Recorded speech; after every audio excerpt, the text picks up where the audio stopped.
রাসফুলাচের সাথে। আমার সাথে রয়েছে মাসুম এবং আজকের অতিথিরা। আপনাদের সবাইকে স্বাগত জানাচ্ছি ভোট এফএমে এবং আশা করছি যে আপনারা সবাই ভালোই আছেন। গত সপ্তাহে আমরা ঢাকার বাইরে একটা প্রোগ্রাম করেছিলাম, আপনারা সবাই জানেন। সেটার এক পাশে ছিল কবর, আর এক পাশে মেঘনা নদী এবং এক পাশে একটা মসজিদ, এবং সেই জায়গায় বসে হাড় কাঁপানো শীতে আমরা সেই দিনের শো করেছিলাম এবং আমরা যতদূর জানি যে আপনারা সেই শোটা অনেক উপভোগ করেছেন। যাই হোক, আমাদের সাথে এই মুহূর্তে যিনি এসেছেন মিরপুর থেকে, আপনার নামটা প্লিজ একটু বলবেন এবং আপনি কোথা থেকে এসেছেন একটু যদি কাইন্ডলি বলতেন। ডিয়ার লিসনার, আমি আলিফ ওয়াহিদ দিগন্ত, এসেছি মিরপুর 1 থেকে। রাইট, আপনি এর আগে একবার এসেছিলেন এবং আপনার কিছু ঘটনা বাকি ছিল। আমরা হয়তো আজকে যে ভূতেসম যারা শুনছেন, তারা যারা বাড়ি থেকে শুনছেন বা যারা গাড়িতে শুনছেন, কিছুক্ষণ পরে বাড়িতেই ফিরে যাবেন এবং রাতের বেলায় একবার না একবার হলেও ওয়াশরুমে কিন্তু যেতেই হবে। কেমন হয় যদি ওয়াশরুমের একটা ঘটনা দিয়েই আমরা শুরু করি আজকের ভূতেসম। আপনার কাছে নিশ্চয়ই ওয়াশরুমে একটা ঘটনা রয়েছে, আমরা সেই ঘটনাটাতে চলে যাচ্ছি। ধন্যবাদ রাসেল ভাই। ঘটনাটি আমার মামার সাথে ঘটা। রাইট। 2007 সালে। তো আমার মামা তো মানে ব্যাচেলার, এখনো তিনি ব্যাচেলার। তো আমাদের তার আগে বলে নেই রাসেল ভাই, আমার বাড়ির 4 তলা, ওইটা এখনো হন্টেড একটা জায়গা। এখানে এখনো অনেক কিছু হয়। তো ওই বাড়িতে যারা ভাড়া আসে তারা 1 মাসের বেশি কেউ থাকতে পারে না। তো আমার মামা চিন্তা করে যে আমাদের বাড়িতে এসে উঠবে, এই 4 তলায় উঠবে। তো আমরা অনেক মানা করার পরেও তিনি ওইখানে উঠে, আসলে উনি একটু সাহসী ছিলেন, তিনি এগুলো ভয় পেত না আর কি। তো তিনি যেদিন প্রথম উঠে বাড়িতে, ওদিন রাত্রেবেলা তিনি 2টার দিকে মানে হেডফোন ছাড়া গান শুনতেছিল। তো এক পর্যায়ে তার জানালা নক করে। তো নক করার পর মামা অনেকবার বলে কে কে ওখানে। তো বলার পর মানে কোনো রেসপন্স না পেয়ে তিনি উঠে দরজা খুলে দেখে কেউ নাই। তো তিনি হয়তো সামান্য একটু ভয় পেয়েছিল। তারপর তিনি দোয়া পর আর কি ওখানে আবার এসে ঘুমায় পড়লেন। তো তার কিছুক্ষণ পর আবারও সেই নক, তো আবার যখন করলেন তারপরে দেখলো কেউ নাই, এরকম তো তিনি ঘুমায় পড়লেন। তো তারপরের দিন তিনি অফিস থেকে ফিরতে একটু দেরি হয়ে গেছিল। হাই প্রিয় লিসনার, কেমন আছেন? আশা করি ভালো আছেন। আজকের যে এপিসোডটি সেটি খুব ইন্টারেস্টিং, বিকজ বাছাইকৃত ঘটনাগুলো আমি এখানে শেয়ার করেছি। সবচেয়ে ভয়ানক ঘটনাগুলো হচ্ছে এগুলো, যেন আপনাদের শুনতে ভালো লাগে। তো আমরা বেশি কথা বলবো না, সেটা হচ্ছে আপনি চ্যানেলটি সাবস্ক্রাইব করে আপনার মতামত জানিয়ে দিতে কিন্তু ভুলবেন না, আর মাস্ট একটা লাইক করে দিবেন। তো চলুন আমরা মূল ঘটনায় ফিরে যাই। ধন্যবাদ। তো যখন তিনি বাসায় আসে তখন আসতে প্রায় 1:30টার মতো বেজে গেছে। তো ঘুমাইতে 2টা বেজে যায়। তো যখন ঘুমায় পড়ে তিনি, তো 3:20-এর দিকে মামার ঘুম ভেঙে যায়। তো ঘুম ভেঙে যাওয়ার পর তিনি ওয়াশরুমে যাবে। তো ওয়াশরুমের দিকে যখন যায়, তো বাইরে থেকে একটা সাউন্ড শুনতে পাচ্ছে, মানে হাড় চাবাইলে যেরকম একটা সাউন্ড হয়। রাইট। তো যখন তিনি টয়লেট গেলেন, আর বলি রাসেল ভাই, 3টা রুম পরে মানে আমাদের বাড়ির টয়লেট 4 তলায়। পরে যখন তিনি লাইট অন করার পর তিনি যা দেখেন, তা দেখার জন্য প্রস্তুত ছিলেন না। তিনি দেখেন যে 4জন লোক সাদা কাপড় পরা, এবং যেখানে গোসল করানো হয় ওইখানে একটা লাশ মানে ছিঁড়ে কামড়ায় খাচ্ছে।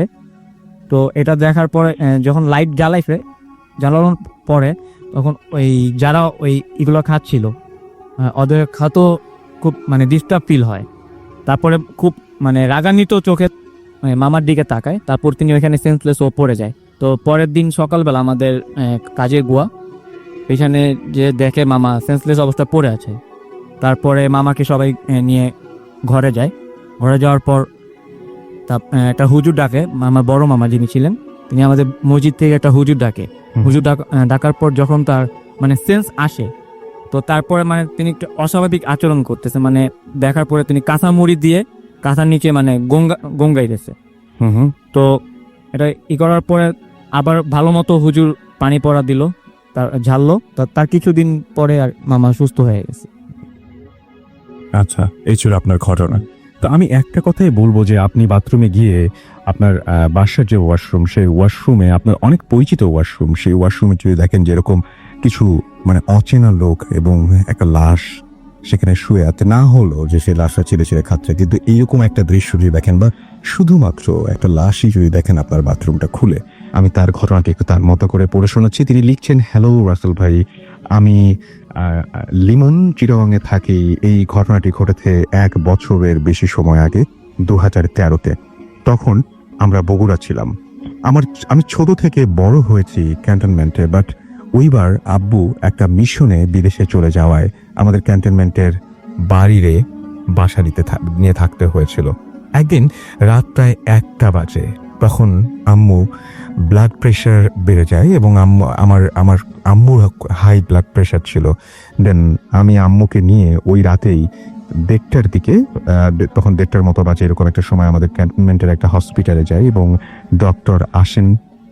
আম্মুকে অ্যাডমিট করে আম্মুর বিপি কমে গেলে আম্মুকে রেখে আমরা বাসায় চলে আসি, অর্থাৎ নর্মাল হয়ে গেলে, মোটামুটি নর্মাল হয়ে গেলে বাসায় চলে আসতে হবে। রাত প্রায় 3টা বা তার বেশি হবে। তখন হসপিটাল থেকে আমি বের হলাম।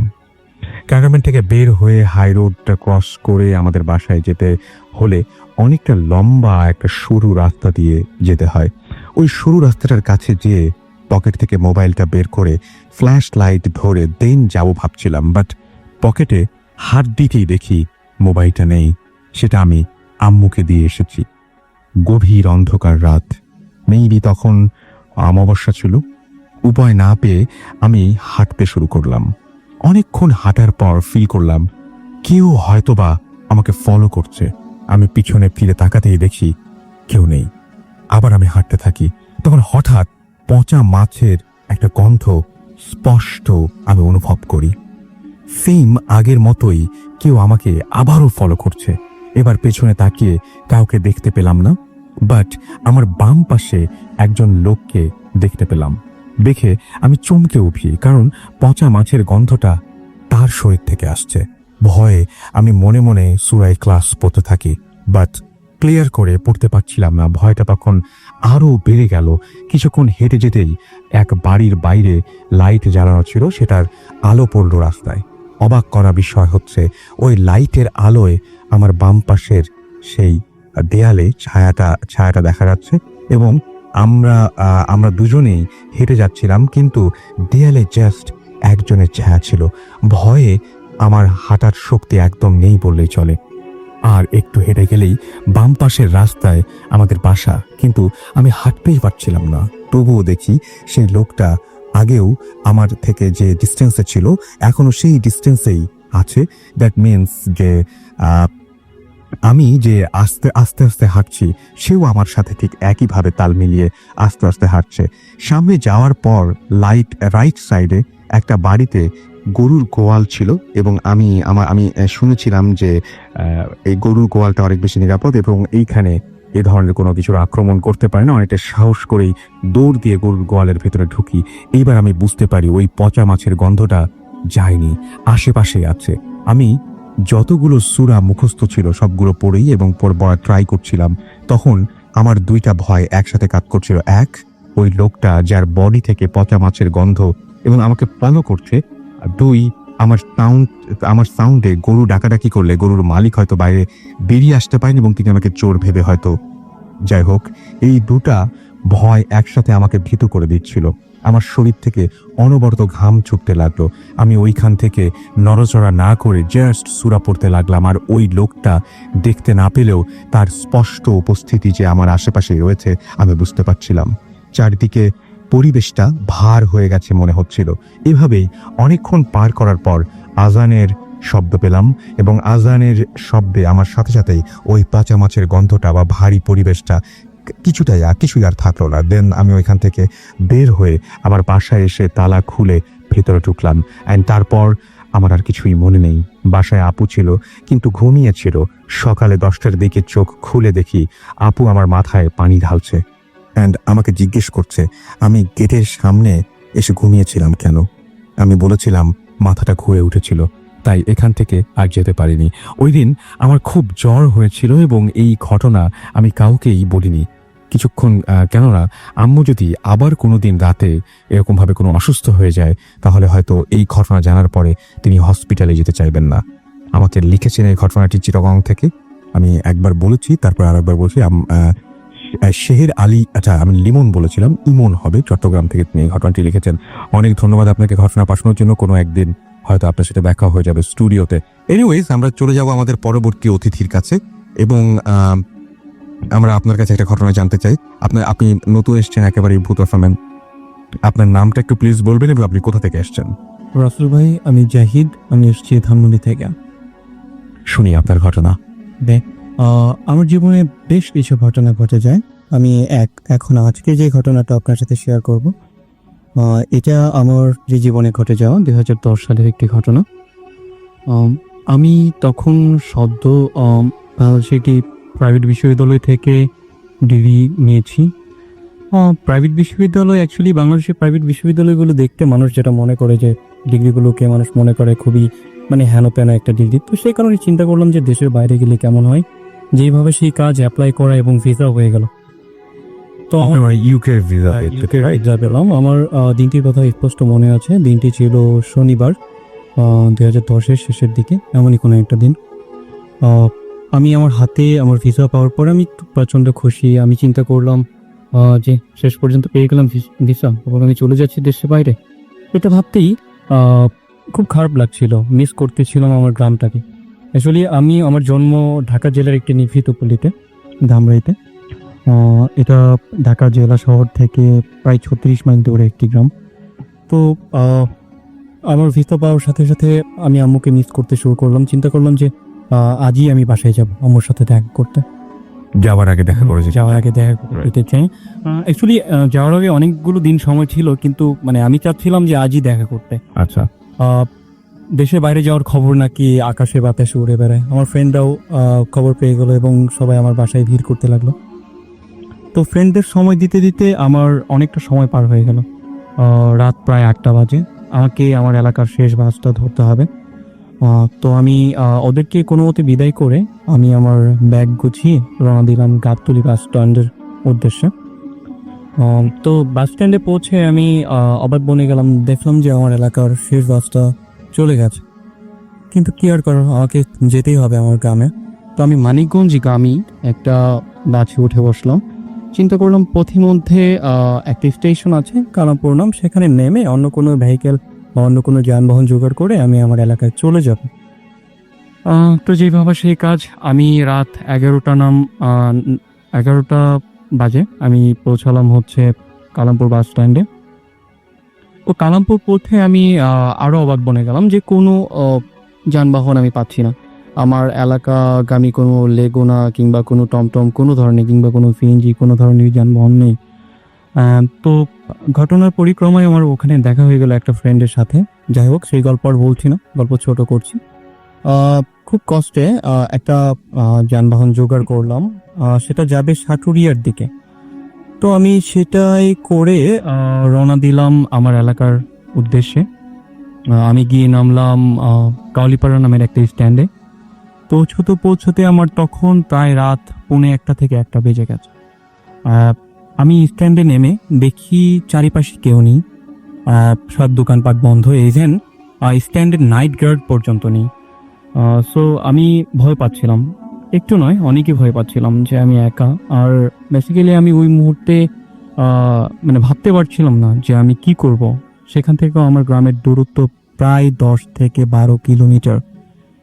সো আমি কিছুক্ষণ চিন্তা করার পরে মনে মনে নিজেকে বললাম, যা হবার হোক হেঁটেই রওনা দেব, রাস্তায় তো কিছু পেয়েও যেতে পারি। তো আমি রওনা দিলাম। আমি একটু বলে রাখি, আমি যে জায়গায় ছিলাম সেই জায়গাটা দুই পাশে লোকালয় ছিল, মাঝখান দিয়ে রাস্তা। আমি যত সামনে এগোচ্ছিলাম লোকালয় তত কমে যাচ্ছিল। সো আমার ভয় আরো বাড়ছিল। ইভেন মজার ব্যাপার হচ্ছে সবচাইতে, আমার কাছে তখন কোনো আলো ছিল না। মানে আমার মোবাইল ফোনটা ছিল, বাট মোবাইল ফোনটায় চার্জ ছিল না। আচ্ছা। তো আমি সামনে এগোচ্ছিলাম আর চিন্তা করছিলাম কেন আমি আগে আমার বাসায় ফোন করলাম না, কারণ বাসায় ফোন করলে হয়তো কেউ আমাকে এগোতে এগিয়ে নিয়ে যেত। আমি ভেবেছিলাম বাসায় যাব, বাসায় গিয়ে সবাইকে সারপ্রাইজ দেবো যে আমি এসেছি। আর গ্রামে আমার বলতে শুধু আমার মাই থাকেন। বাবা 2008-এ মারা যান, তারপর থেকে মা গ্রামেই থাকেন। সো আমি যাচ্ছিলাম আর আমার ভয়টা আস্তে আস্তে বাড়ছিল। চারপাশের লোকালয় থেকে কোনো শব্দ পাচ্ছিলাম না, শুধুমাত্র অন্ধকার রাত্রিতে ঝিঝি পোকার আওয়াজ ছাড়া। আর আপনি হয়তো জানেন রসুল ভাই যে অন্ধকার রাত্রিতে নিজের নিঃশ্বাসের শব্দটা পর্যন্ত শোনা যায় এবং সেটা খুবই ভয়ঙ্কর লাগে। মনে হয় পেছন থেকে কেউ ফলো করছে, মানে খুবই একটা বিস্কিকাতর অবস্থা। আমি সামনে এগিয়ে যাচ্ছি, হঠাৎ আমার ভয় আরো বেড়ে গেল। বিকজ অফ আমি দেখতে পেলাম যে আমার পেছনে কিছু একটা আমাকে ফলো করছে। কি ফলো করছে আমি পেছন ফিরে দেখার তখন আপনি শিওর না? পেলাম না। আমি শিওর না তখন। তো হঠাৎ আমি দেখতেই পেলাম সেই জিনিসটাকে, একটা বিশাল গরু, যেটাকে আমরা ষাঁড় বলে থাকি, ষাঁড় গরু, পুরুষ গরু। বিশাল একটা গরু আমাকে ফলো করছে এবং সেটা রং আমি অন্ধকারে বুঝতে পারছিলাম না। হতে পারে যে কালো, সেজন্যই হয়তো সেই বুঝতে জন্যই পারছিলেন না। হয়তো বুঝতে পারছিলাম না রংটা। অন্য কোনো কালার হলো একমাত্র সাদা ছাড়া অন্ধকারে বোঝার কথা না, হুম। কারণ প্রচন্ড অন্ধকার ছিল। আমি শুধু সেটার অভাব দেখতে পাচ্ছিলাম। তো আমার ভয় আরো বেড়ে যাচ্ছিল। আমি হাঁটতে থাকি, সেটা আমাকে ফলো করতে থাকে আমার পেছন পেছন, এবং খুবই নিঃশব্দে ফলো করছিল। গরুর খোরের যে আওয়াজ, সেই আওয়াজটাও আমি শুনছিলাম না। ইভেন একটা পচা মাছের একটা আস্তে গন্ধ আমার নাকে আসছে সেই মুহূর্তে আসছে। সেই মুহূর্তে। আচ্ছা। এবং আপনি বুঝতে পারছেন রসুল ভাই যে মিড নাইট, আমার আশেপাশে কেউ নেই, চারিদিকে মানে বিরান ভূমি, শুধু জমি আর জমি, ফসলি জমি, মাঝখান দিয়ে একটা রাস্তা, দুধারে গাছপালা, হ্যাঁ, অনেক ভয় লাগে। অনেক ভয়ঙ্কর একটা বিষয়। সো আমি এগোতে থাকি। হঠাৎ আমার মনে হচ্ছিল যে গরুটা এই মুহূর্তে এই বুঝি আমাকে মানে ধাক্কা দিয়ে ফেলে দেয় নিচে। তো সেটা ভেবে আমি একটা বোকার মতো কাজ করে বসলাম। আমি একটা দৌড় দিলাম। তো আমি যখন দৌড়ালাম দেখি আমার পেছনে পেছনে সেটাও দৌড়াচ্ছে। মানে আমি কোনোভাবেই সেটা তখন আপনি মানে মোটামুটি শিওর যে উনি মানে ওই গরু আপনাকেই ফলো করতে? হ্যাঁ, তখন আমি মোটামুটি না, তখন আমি 100% 100% শিওর যে ওই গরু আমাকেই ফলো করছে, বাট আমি জানতাম না ওটা কি। তো দ্যাট মানে এমন হয়, আপনি যখন একটা গরুর সামনে পড়বেন, আপনি যখন দৌড়াবেন, গরু হোক কুকুর হোক, সেটাও আপনার পেছনে পেছনে দৌড়াবে, একটা কিছু হতে পারে। তো আমি এগোচ্ছি সামনে এবং আমার মনে হচ্ছিল তখন সেটা দৌড়চ্ছিল না, সেটা হাওয়ায় ভর করে আসছিল। আচ্ছা। পথিমধ্যে আমি কাথালিয়া নামের একটা গ্রাম আছে কালীপাড়া থেকে একটু দূরে, সেটা পেরোতে একটা ব্রিজ পড়ে, সেই ব্রিজটা পেরিয়ে একটু সামনে এগিয়ে গেছে এবং তখন আমার ভয় বাড়িয়ে দিতে আরেকটা গরু কোথা থেকে যেন উদাবি হলো। মানে যে গরুটা আমাকে ফলো করছিল সেটা রাস্তার বাম সাইড দিয়ে আসছিল এবং ইট মাইট বি ব্ল্যাক, কিন্তু আমার সামনে যে গরুটা উদয় হলো সেটা ছিল হোয়াইট। আমি স্পষ্ট সেটা এটাতে অবৈধ না, শুধু মানে আমি গরুটাই দেখতে পাচ্ছিলাম, সেটার কালার ছিল হোয়াইট। তো দ্যাট আমার তখন আর বুঝতে বাকি রইল না যে আমার সাথে কি খেলা করছে, কি সব বস্তু আমার সাথে খেলা করছে। এবং একটা কথা বলে রাখি যে আমি বেসিক্যালি এমন একটা ফ্যামিলি বিলং করি যেখান থেকে আমি ছোটবেলা থেকে দেখে এসেছি ধর্ম চর্চা। এবং আমি আরেকটা কথা বললাম যে আমি নিভৃত পল্লীর, আর পল্লীতে জিন ভূত এইসব ভৌতিক ঘটনা নিয়ে বেশি মানে আলোচনা সমালোচনা করা হয়। এবং আমি আমার ফুপির কাছ থেকেও আপনার একটা ব্যাকগ্রাউন্ড আছে, সেটা আপনি যদি বলেন তো সবাই বুঝতে পারবে যে আমার বড় ফুপি, তার শাশুড়ির বেশ কিছু পোষ্য জিন ছিল। এবং আপনি এটাও বলছিলেন যে আপনাদের একটা সময়ে জমিদারিও ছিল। জি, it's very very very far away, এটা ব্রিটিশ পিরিয়ডের আগে। তো আমার ফুপির কিছু পোষ্য জিন ছিল, মানে ফুপির শাশুড়ি। তো ফুপির শাশুড়ি যখন মারা যান, তো সেই জিনগুলো মানে সিয়াসতে বলেন বা যেভাবে বলেন উত্তরাধিকার সূত্রে তার কাছে আসে এবং সে আমাকে কিছু ডিরেকশন দেয় যে জিন বা মানে এগুলো বাঁচার উপায় বা বাঁচার উপায়গুলো কিছু। আমরা ওইখানে চলে আসি আবার, তারপরে আপনি দেখলেন যে দুটো গরু। আমি তখন বুঝতে পারলাম যে কি হচ্ছে আমার সাথে। আমি মনে মনে না উচ্চ স্বরেই দোয়া দরুদ পড়ার চেষ্টা করছিলাম, বাট আমি কিছুই করতে পারছিলাম না। মানে আমি টোটাল ফ্রিজি হয়ে গিয়েছিলাম ওই মুহূর্তে। মানে আমি জমে এক জায়গায় দাঁড়িয়েছিলাম। তখন সবচেয়ে ভয় করা ব্যাপার যেটা হলো, ডান পাশের যে সাদা গরুটা ছিল সেটা এক লাফে আমার মাথার উপর দিয়ে গিয়ে আঘাত করলো কালো গরুটা। বিলিভ ইট অর নট রসুল ভাই, আমি শুধু দেখতে পেলাম একটা আলোর ঝলক, আর কিছুই নেই সেখানে। আমি আরো বেশি ভয় পেয়ে গেলাম এবং আমি প্রচন্ড জোরে দৌড়ানো শুরু করলাম। কিছু দূর আগানোর পর আমি দেখছিলাম যে পাশে রাস্তার দুধারে লেকের মতো আছে, এখানে অনেক পানি, মানে বিল এরিয়ার মতো। সেখানে একটা না বয়স্ক লোক, মুরব্বি টাইপের লোক, এই 55-60 বছর হবে, সে মাছ ধরছিল। সে আমাকে দেখে দৌড়াতে দেখে এগিয়ে এলো এবং এসে আমাকে লোকাল ভাষায় বলছে যে বাজানো কি হয়েছে। আমি তাকে সমস্ত ঘটনা খুলে বললাম যে এই হয়েছে আমার হুম। সাথে।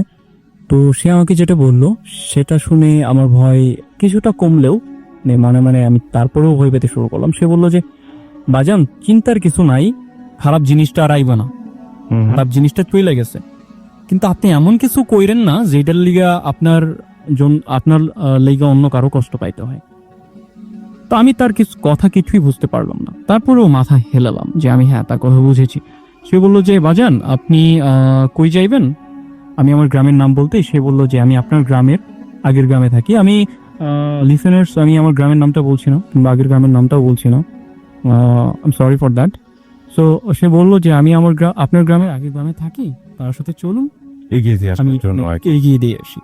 ফাইন, আমি প্রচন্ড সাহস ফিরে পেলাম, আমি তার সাথে চলতে শুরু করলাম। ও সবচেয়ে ইন্টারেস্টিং ব্যাপার, আমি যখন তার সাথে চলছিলাম আমার মনে হচ্ছিল না যে আমি হাঁটছি, আমরা হাঁটছি, মনে হচ্ছিল যে আমরা স্টিল দাঁড়িয়ে আছি এক জায়গায়, রাস্তা আমাদের রেখে হেঁটে যাচ্ছে, গাড়িতে চললে যেটা হয় আমাদের সাথে।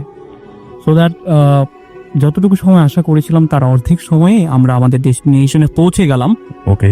সো রাস্তায় একটা দোকান ছিল, তো সেই দোকানটা আমার পরিচিত ছিল। আমি দোকানিকে ডেকে কিছু সিগারেট নিলাম। আমি সেই লোকটাকে সিগারেট অফার করতেই সে আমাকে বললো যে বাজান ধরায়েন না, আমার প্রবলেম আছে, তো আমার সমস্যা আছে। আমি বললাম ওকে ফাইন, মুরব্বী মানুষ, সমস্যা থাকতেই পারে। তো আমরা হেঁটে নদী পর্যন্ত পৌঁছলাম। নদীর পাড়ে পৌঁছে যেটা আমার সাথে ঘটলো সেটা আমি আশা করিনি। লোকটি আমাকে হঠাৎ বলল যে যান, নদী পার হইয়া যান, আপনার মা আপনার লাইগা অপেক্ষা করতেছে। আমি অবাক হয়ে বললাম সে কি করে হাউ ডু ইউ নো, মানে কিভাবে করে জানবে যে আমার ফ্যামিলির কেউ অপেক্ষা করছে, কারণ আমি কখনোই আমার ফ্যামিলিকে ফোন করে বলিনি যে আমি আজকে আসছি, জানার কথাই না। তো আমি তাকে কোনো প্রশ্ন করলাম না, কারণ আমার মনে এমনিতেই ভয় ছিল প্রচন্ড। সে বলল যে আপনার ফ্যামিলির লোক আপনার জন্য অপেক্ষা করছে, আর এমন কিছু করবেন না এরপরে যে আপনার জন্য অন্য কাউকে কষ্ট পেতে হয়। আজ আপনার জন্য আমার ছেলেটাকে অনেক কষ্ট পেতে হলো। আমি কিছু বলেই তাকে ধন্যবাদ জানিয়ে রওনা দিলাম, এবং সে বলল যে খবরদার পেছন ফিরে তাকাবেন না। নদীটা শুকনো ছিল এবং থুতু বালুচর ছিল। আমি মাঝ নদীতে এসে আমি তার দিকে ফিরে তাকাই এবং আমি একটা আওয়াজ শুনতে পাই যে এত কৌতূহল কেন, এরকম টাইপের কিছু একটা সে এরকম টাইপের কিছু একটা বলেছে। আমি তাকে দেখি যে সাদা গরুটা আমার মাথার উপর দিয়ে লাফ দিয়ে কালো গরুটাকে আঘাত করেছিল, সেই সাদা গরুটা ওখানে দাঁড়িয়ে আছে এবং নিমিষের ভেতর সেটা উধাও হয়ে গেল। এবং সবচেয়ে ইন্টারেস্টিং ঘটনা যেটা ঘটে, আমি নদী পার হয়ে দেখি আমার আম্মু সত্যি দাঁড়িয়ে আছে। দাঁড়িয়ে আছে এবং সাথে কিছু ছেলেপুলে নিয়ে দাঁড়িয়ে আছে, আমার ফ্রেন্ড নিয়ে দাঁড়িয়ে আছে। আমি অবাক, আমি বললাম আম্মু তুমি এখানে কেন? তো আম্মু যে ঘটনা বললো সেটাও একটা অ্যাকচুয়ালি মানে আশা করার মতো নয়, যে রংপুর এরিয়া থেকে আমাদের এলাকায় কিছু কাজের মানুষ এসছে, কাজ করবে। তার ভেতর থেকে একজন 55-60 বছর বয়সী, আমাকে যে লোকটা আগিয়ে দিল তার মতো, সে আমাদের বাসায় কাজে আছে। আমাদের বাসায় আমাদের বারান্দায় কাজ করে শুয়ে আছে। তো আম্মুকে হঠাৎ সে পিড়াপিড়ি শুরু করেছে যে মাজি আপনি যান, আপনার ছেলেটা আসছে। তুমি কিভাবে জানলেন? মানে খুব অদ্ভুত ব্যাপার কিন্তু। কিভাবে জানলে হ্যাঁ, কিভাবে বলবো, যে মানে আমার কাছে এটা অদ্ভুত রাইট। যে উনি আমার আম্মুকে বলেছে যে মাজি আপনি যান, ছেলেটা আসছে, তার রাস্তায় অনেক বিপদ। তো আমার আম্মু এবং এই বিপদের আভাসও তিনি পেয়েছেন। বিপদের আভাসও তিনি পেয়েছেন, এবং তিনি আমার আম্মুকে বলার পর আমার আম্মু মায়ের মন বুঝে নিত। তো আমার আম্মু সঙ্গে সঙ্গে এগিয়ে চলে এসে এসেছেন। সঙ্গে সঙ্গে। তো আমি ঘটনা শুনে বোকা বনে গেলাম পুরো, যে সে কি করে জানলো। তো আমি বাসায় যাই, বাসায় গিয়ে তাকে খুবই খোঁজাখুঁজি করি। আমি তার নামটা বলে রাখি, তার নামটা হচ্ছে আব্দুল হালিম, আচ্ছা। সেই লোকটার নাম। সো তার দাড়ি ছিল, বয়স্ক একটা মানুষ। তো আমি বাসায় গিয়ে তাকে খোঁজাখুঁজি শুরু করি, না সে কোথাও নেই, সে গায়ে হাওয়া।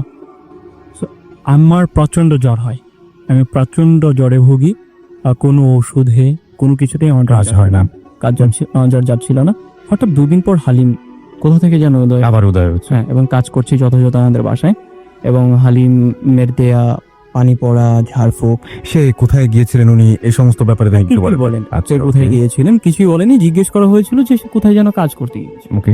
আচ্ছা, সে কিন্তু বাধা কামলা নয়, মানে যখন দরকার হয় তখন সবাই ডেকে নেন। দেখেন রাইট। সে কোথায় কাজ করতে গিয়েছিল। সো দ্যাট তার দেয়া পানি টানি পড়া খেয়ে ঝাড়ফুঁকে আমার জ্বর সারে। এবং তার কয়েকদিন পর আমি ঢাকা ফিরে এসে এবং তার কয়েকদিন পর আমি ইউকে UK চলে চলে যাই। বাট আমার অজানায় রয়ে যায় যে ঘটনার পেছনের ঘটনা পেল। ঘটনার পেছনের ঘটনা নিয়ে আমরা আরো কথা বলবো, আমাদের সাথে আরো কথা হবে আপনার। আমরা চলে যাব আমাদের পরবর্তী ঘটনায় আমাদের অতিথির কাছে আবারও, এবং আপনার নামটা আরো একবার বলবেন এবং আপনার পরের ঘটনাটা আমরা শুনি। হাই ডিয়ার লিসেনার, আমি আলী পহিদ দিগন্ত। এই ঘটনাটি আমার ফুপির সাথে ঘটা। তো আমার ফুপি বিয়ের 1 বছর পর আমার দাদুর বাড়িতে বেড়াতে আসে। তো আসার পর তিনি আমাদের যে রুমটাতে উঠে ওই রুমে ফ্রিজ ছিল। তো গ্রামের মানুষে অনেকে ফ্রিজ কিনা সামর্থ্য ছিল না। তো সামর্থ্য না থাকার কারণে অনেকে হেল্প নিত, যে অনেকে মাছ মাংস আমাদের বাড়িতে রাখতো।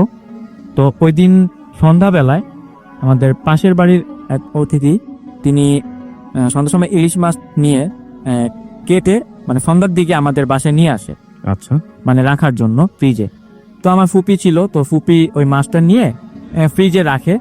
তো রাখার আগে লোকটি বলে যায় যে আমি কালকে সকালে এসে নিয়ে যাব। আচ্ছা, তো আমার ফুপি মানে রেখে দেয় ফ্রিজে নিজের হাতে আর কি। তো ওদিন রাত্রেবেলা, তো গ্রামের মানুষ সাধারণত রাত্র 9টা বাজলেই মানে ঘুমায় পড়ে। তো আমার ফুপি মানে ঘুমের প্রস্তুতি নিতেছে, তো আমার ফুপা ছিল সাথে। তো 9টা বাজে খাওয়া দাওয়া করে সবাই মানে বিছানায়। তো ফুপি যখন ঘুমায় গেছে, তো আমার ফুপা আবার একটু মানে লেট হয় ঘুমাইতে।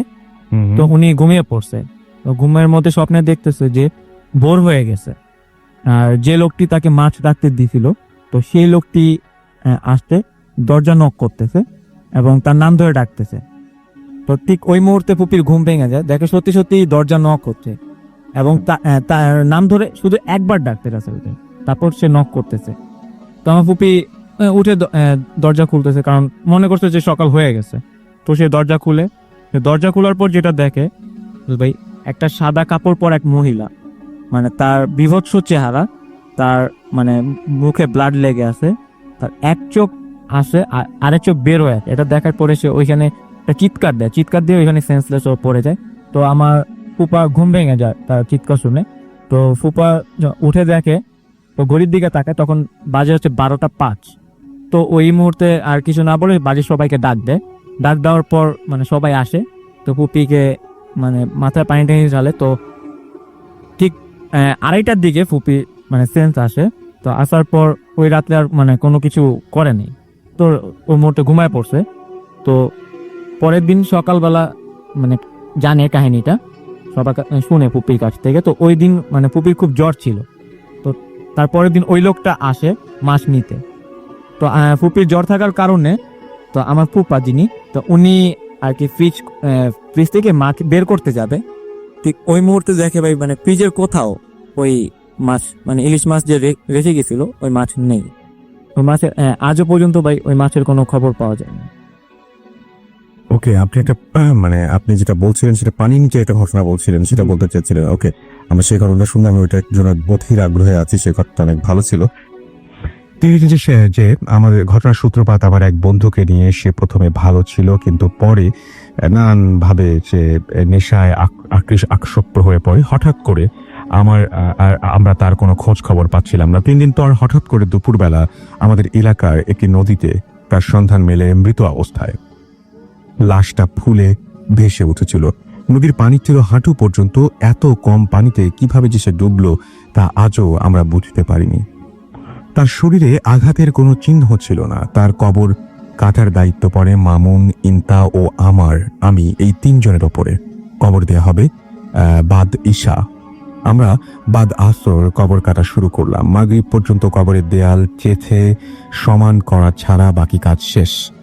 মামুন মাগরিবের নামাজের জন্য চলে গেল, নামাজ পড়ে আর আসেনি। আমরা 2 জন কাজ করছিলাম। কিছুক্ষণ পর অন্ধকার হয়ে আসলে কবরের ভেতর দেখা যাচ্ছিল না। আমি ইন্তাকে মোমবাতি আনতে পাঠালাম। আমি একাই কাজ করছিলাম। হালকা আলোয় কবরের ভেতর ছাড়া বাইরে পরিষ্কার দেখা যাচ্ছিল। আমি কাজ করছিলাম।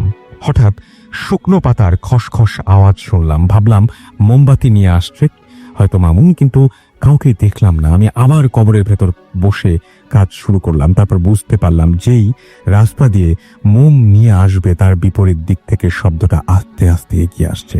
আমার শরীর ভয়ে শিউরে উঠল, কারণ ওই দিকটা ছিল অনেক ঝোপঝাড়, যে দিক থেকে ওই রাতে কোনো মানুষ আসা অসম্ভব। আমি কাজ বন্ধ করে শব্দটা লক্ষ্য করতে লাগলাম। শব্দটা ছিল শুকনো পাতার ওপর কোনো কিছু টেনে নিয়ে আসার মতো।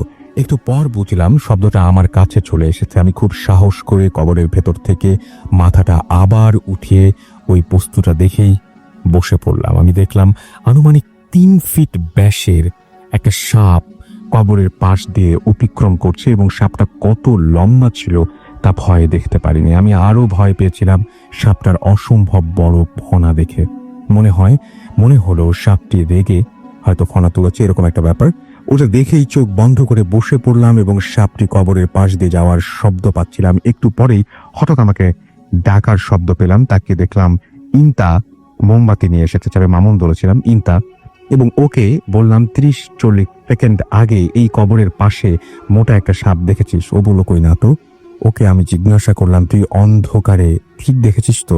আমি ওনার স্পষ্ট ভাবেই দেখেছি। যা হোক, আমি অবাক হলাম ওর সাপটি না দেখাতে, কেননা কবরস্থানের গেট থেকে কবর পর্যন্ত আসতে সময় লাগে 1 মিনিট। চাঁদের আলো ছিল এবং ওর হাতে মোমের আলো ছিল, আর গেট থেকে কবর পর্যন্ত কোনো ঝোপঝাড়ও ছিল না।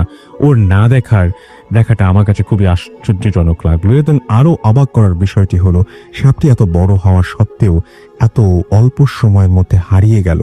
কারণটা ওখান থেকে সাপটির লুকানোর জন্য কোনো গর্ত, ঝোপঝাড় বা কোনো কিছুই বা কোনো রাস্তাও ছিল না। ঠিক একই সাথে দুটো ঘটনা ঘটেছিল, কিন্তু যে মুহূর্তে খসখস শব্দ সেই মুহূর্তেই বন্ধুর ডাক দেয়া, এবং ওই মুহূর্তে সাপটা কোথায় গেল বুঝতে পারছিলেন না তিনি। শেষে তিনি বললেন যে এটাই হয়তো সেই ব্যাপার যে হচ্ছে অনেকেই অনেক কিছু হয়তো এরকম আলামত আগে থেকে টের পাওয়া যায়, হয়তো সেরকমই কোনো আলামত হবে।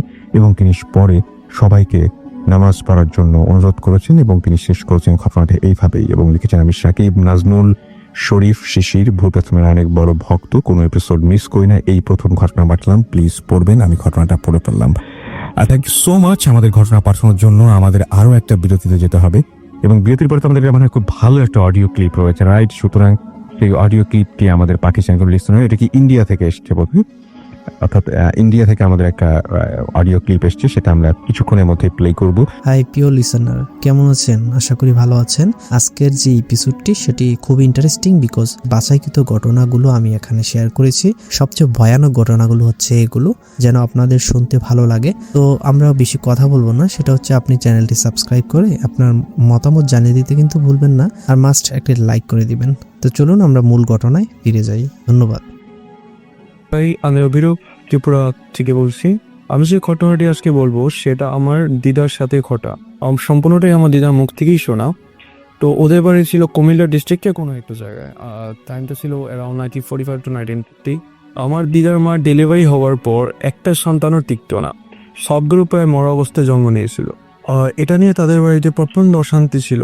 যেদিন প্রথম বাচ্চা মারা যায়, মিনস আমি তো সেদের প্রথম বাচ্চা যেদিন ডেলিভারি হওয়ার টাইম ছিল, সেদিন দুপুরে আমার দিদার বাবা উনি ওয়াশরুম যায়। তো আপনারা সবাই জানেন যে তখনকার টাইমে ওয়াশরুমগুলো খুব দূরে থাকতো, আর অলমোস্ট প্রত্যেকটাই প্রায় বেড়ার তৈরি হতো। তো উনি বেড়ার ফাঁক দিয়ে দেখতে পেলেন একটা লোক ঠিক বলা ভুল হবে, একটি বিশাল আকার একটি লোক, তার বিশাল শরীর, কালো লোমে ঢাকা, চোখগুলো প্রায় ঠিকরে বেরিয়ে আসছে। আর সে যে ঘরটার মধ্যে আমার দিদার মাকে রাখা ছিল সে ঘরটা থেকে তাকাচ্ছে, পুরো বৃষ্টিতে তাকিয়ে আছে। তো এটা দেখে দিদার বাবা কিছু করলেন না, উনি বাইরে চলে আসলেন। আর এই কথাটা কারোর সাথে ডিসকাসও করলেন না, জাস্ট এই কথাটা ভুলিয়ে গেলেন। তো সম্ভবত রাত হলো, রাতে ডেলিভারি হওয়ার টাইম, যখন লেবার পেইন শুরু হলো তখন প্রায় 1টা বাজে। তখন আমার দিদার মা উনি জানলা দিয়ে বাইরে দেখলেন যে একটি মহিলা চুল ছাড়া, বিভৎস তার চেহারা, হাতে ওই মহিলার যে বাইরে বসছিল ওই মহিলাটা হাতে একটা মানুষের বাচ্চা, আর ওই মহিলাটা ওই মানুষের বাচ্চাটা মাথাটা চিবিয়ে চিবিয়ে খাচ্ছে। তো আমার বলতেও প্রায় আমার নিজের শরীরে প্রায় লোম খাড়া হয়ে গেছে, এরকম জিনিস উনি দেখলেন। আর তখনই ও যে মহিলাটা বাচ্চাটা চিবিয়ে খাচ্ছিল সে চিৎকার করে ওনার দিকে হাসছে, আর বিচ্ছিরিভাবে চিৎকার করে হাসছে আর বলছে, যে তোর বাচ্চাটাই খাচ্ছি, ওটা আর বাঁচবে না। উনি তখন চিৎকার যে সেন্সলেস হয়ে যান।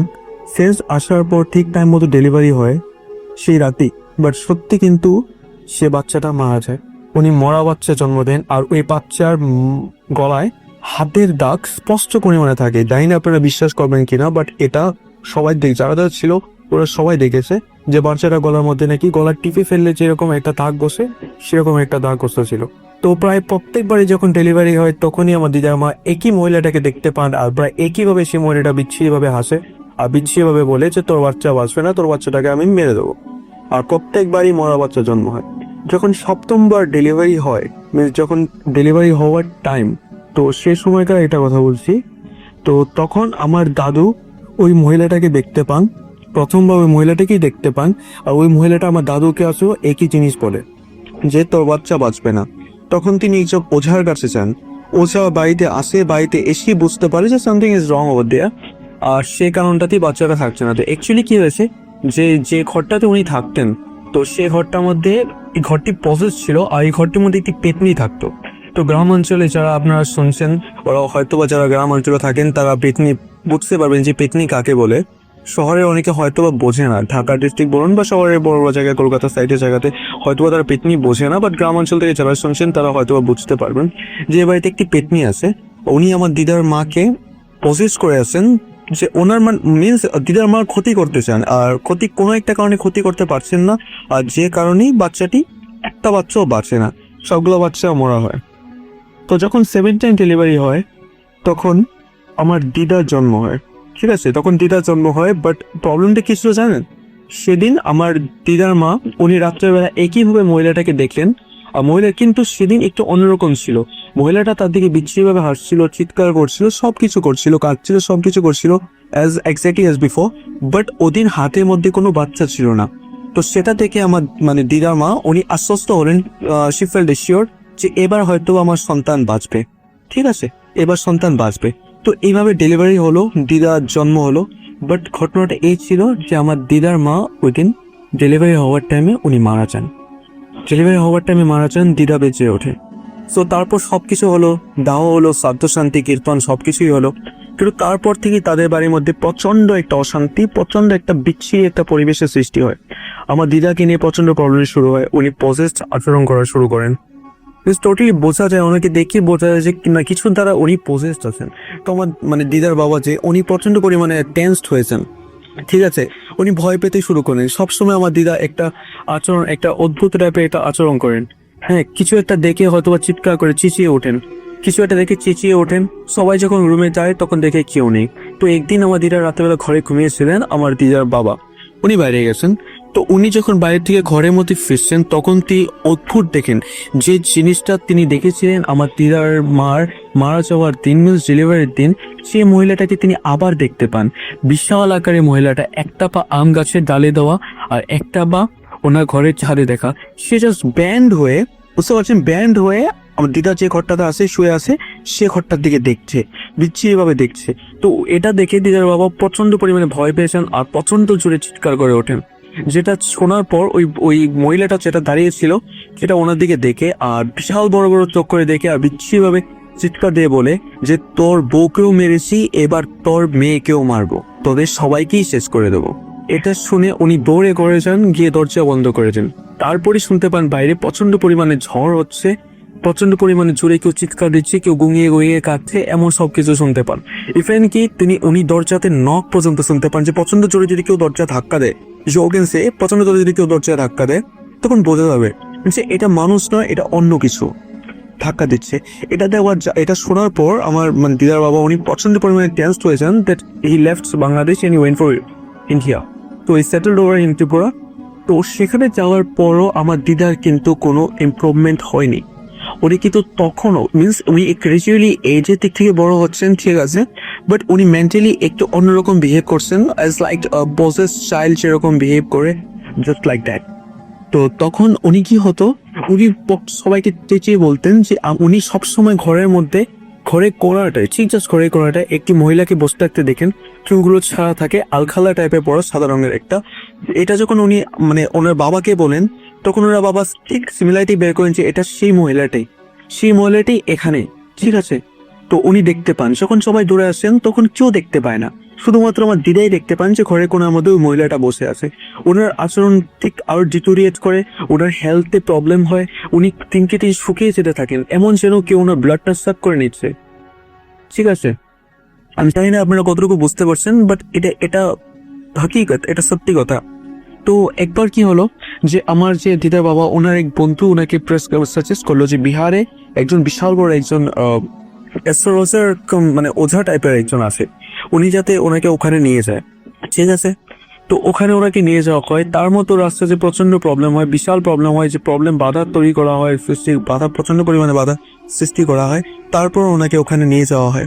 ওখানে নিয়ে যাওয়ার পর প্রচন্ড পরিমাণে যখন পুজো শুরু হয় তখন প্রচন্ড পরিমাণে যে পেটটিটা ছিল সে প্রচন্ড পরিমাণে আওয়াজ করে, প্রচন্ড পরিমাণে চিৎকার চেঁচামেচি করে, আমার দিদা পজেস খাদ্য আচরণ করে, সব কিছু ঠিক হয়। কিন্তু তারপরও পুজো হয়, সমস্ত কিছু হওয়ার পর আস্তে আস্তে আমার দিদা পজেস আচরণ করা বন্ধ করে, আর তারপর থেকে উনি প্রায় একটা নর্মাল লাইফ লিড করা শুরু করেন। কিন্তু এখনো আমার দিদা একা ঘুমোতে পারেন না, এখনো উনি প্রচন্ড পরিমাণে ভয় পান। যখনই উনি একটা ঘুমান তখনই উনি খুব প্রচন্ড খারাপ স্বপ্ন দেখেন, আর স্বপ্নতে সেই মহিলাটাকেই দেখতে পান। রসেল ভাই, এটাই ছিল আমার ঘটনা। জানি না আপনারা বিশ্বাস করবেন কিনা, আমি যখন প্রথম শুনেছিলাম তখন আমার কাছেও স্ট্রেঞ্জ লেগেছিল, বাট এটা সত্যি ঘটনা। এটা আমি আমার দিদার মশাত্ম বোনের কাছ থেকেও শুনেছি। আপনারা সবাই একই ঘটনা বলেছেন আমায়, সো আই বিলিভ ইট। আমি জানি না আপনারা কতটুকু বিশ্বাস করবেন। প্রশ্ন করে নিন যে আপনাদের বাসায় কখনো এরকম কি হচ্ছে যে কোন জিনিস মিসিং এবং অনেক খোঁজাখুঁজি করে পেলেন না, কোনো খুব অদ্ভুত কোনো একটা জায়গায় সেই জিনিসটা আবার পাওয়া গেল, হয় কোথায়, খেয়াল করেছেন কিনা জানি না।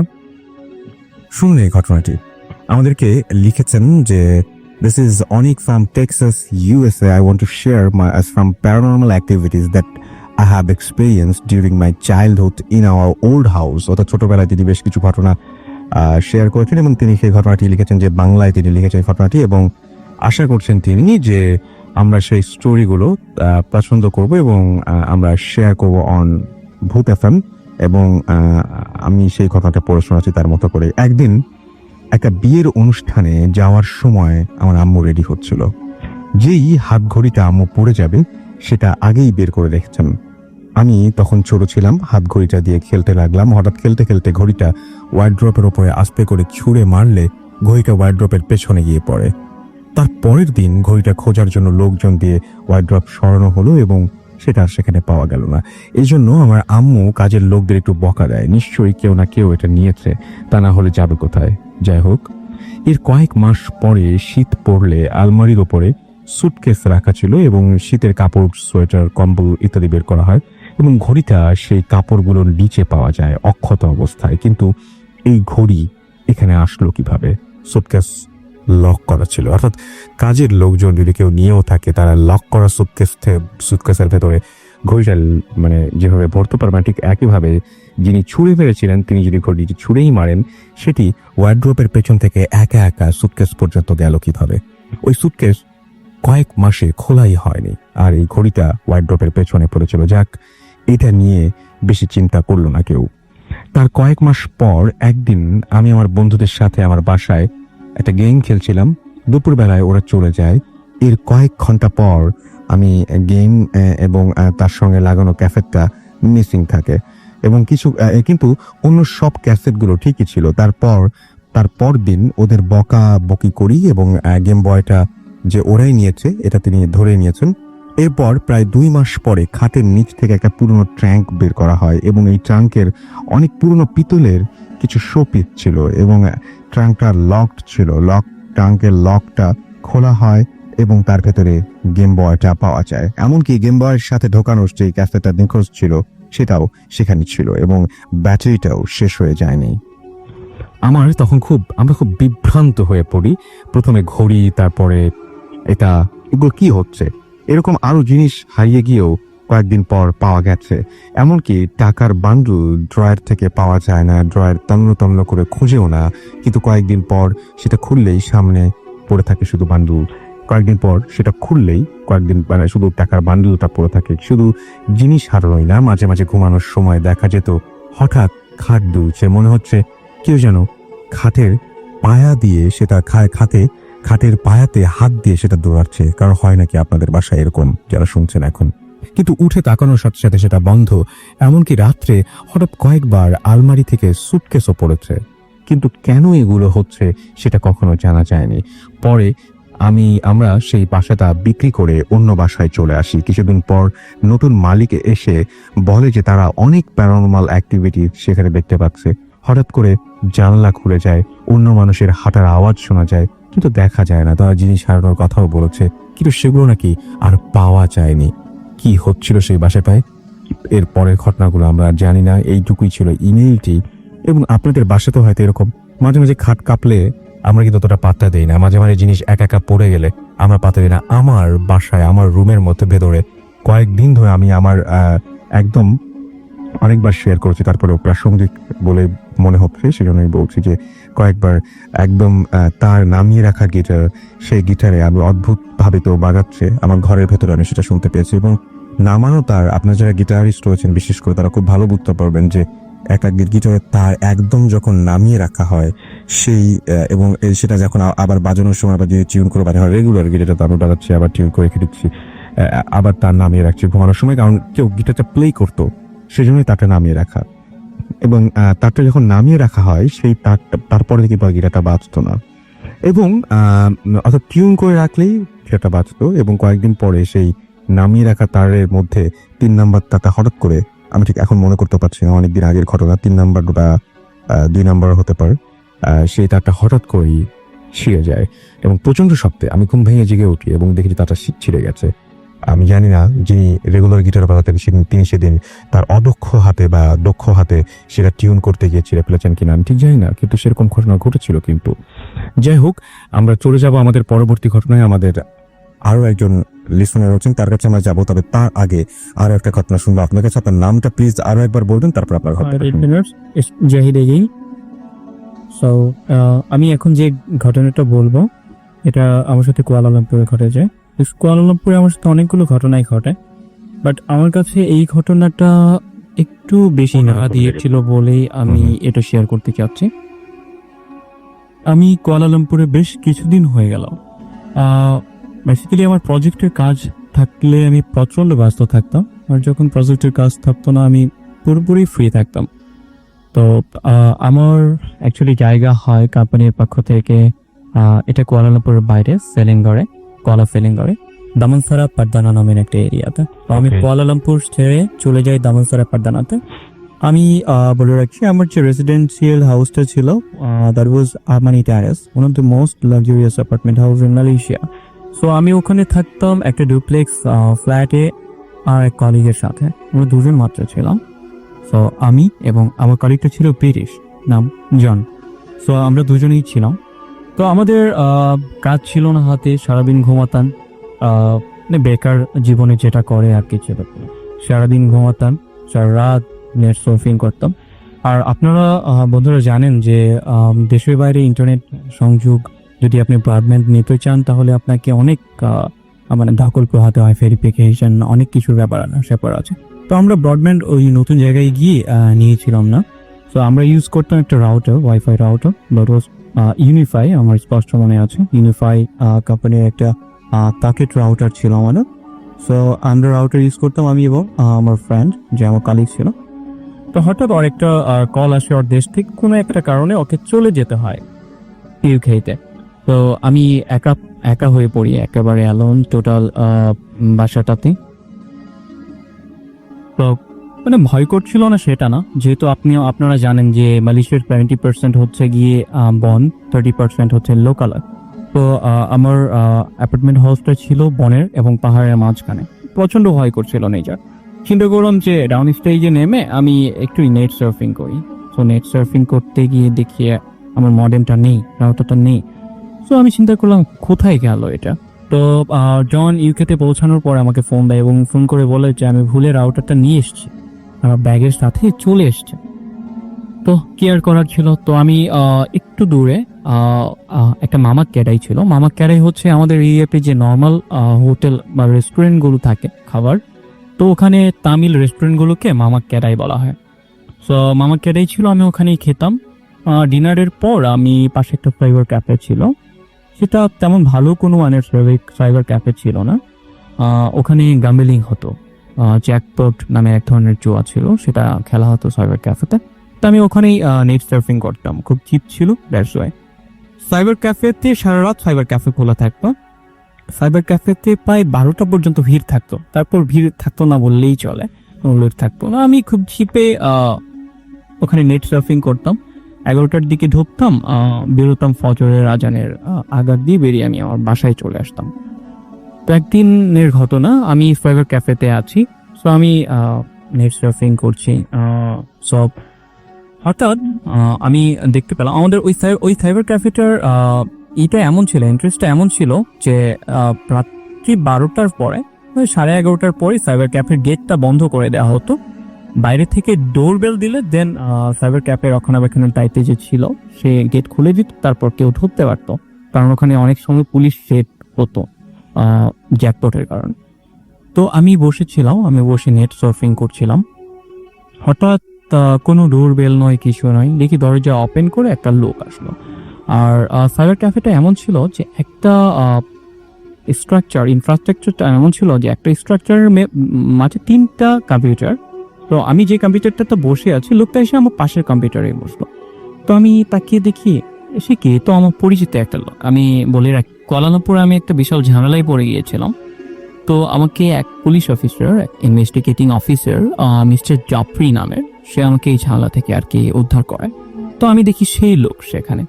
তো আমি দেখে তো অবাক যে হাই মিস্টার জাফরি, কি খবর, কেমন আছে? তো সে আমার সাথে যথারীতি কথা বলা শুরু করলো, আমরা অনেক কথা বললাম। সে আমি যখনই সিগারেট খাচ্ছিলাম, তো সে তখনই আমার কাছে সিগারেট চাচ্ছিল, বলছিল যে আপনার সিগারেটটা দেন। ওনারা আবাং বলে সম্বোধন করছিল, আবাং মানে ভাই বাংলাদেশি ভাষায়। তো আবাং, আপনার সিগারেটটা, আপনার রোকপটা দেন। তো আমি ওনাকে বারবার, উনি আমার সিগারেট চাচ্ছিল, আমি সেটা না করে আমি ওনাকে বারবার নতুন সিগারেট দিচ্ছিলাম এবং লাইটারটা সাথে দিচ্ছিলাম, বাট আমি লক্ষ্য করছিলাম না সে সিগারেটটা ধরাচ্ছে কি ধরাচ্ছে না। তো আমি নেট সার্ফিং এ বিজি ছিলাম, উনিও। তো ফজরের আজানের আগ মুহূর্তে উনি বললো যে আমার কিছু কাজ আছে, আমি কাজটা সেরে তারপর কুয়ালালামপুর চলে যাব। বেসিক্যালি মিস্টার জাফরি বাসা ছিল দামনসরের পাঠদানাতেই। তো আমি ওনাকে বিদায় দিলাম, মানে সদাহাস্যোজ্জ্বল মুখে বিদায় দিলাম। তো উনি চলে গেল ওখান থেকে। আমি অ্যাবনর্মাল বা প্যারানর্মাল কিছুই দেখতে পারলাম না সেখানে, যে এটা নর্মাল, আমার পরিচিত লোক দেখা হয়েছে, সে আমার সাথে কথা বলেছে, চলে গেছে। তো আমার তার পরের দিনই আমার কুয়ালালামপুর একটা ফ্রেন্ড ছিল, তো আমি ফ্রেন্ডের কাছে ফোন করে বললাম, এই জানিস ঘটনা হয়েছে কি? তো বলছে কি হয়েছে? আমি বললাম যে আমাদের সেই ইনভেস্টিগেটিং অফিসারের কথা মনে আছে, যে মিস্টার জাফরি? হ্যাঁ মনে আছে। আমি বললাম, ওনার সাথে তো আমি গতকালকে রাত্রিতে অনেকক্ষণ আড্ডা মারলাম তোমার ক্যাফেতে। তো তুই কি আমার সাথে পাইজলামি করিস? আমি বললাম কেন? উনি তো 7 দিন আগে মারা গেছে। আমি শুনে আকাশ থেকে বললাম, 7 দিন আগে একটা লোক মারা গেছে, আমি তার সাথে কালকে রাত্রিতে কি করে কথা বলছি? এবং খুব স্বাভাবিক ছিলেন, এবং খুব স্বাভাবিক ছিলেন।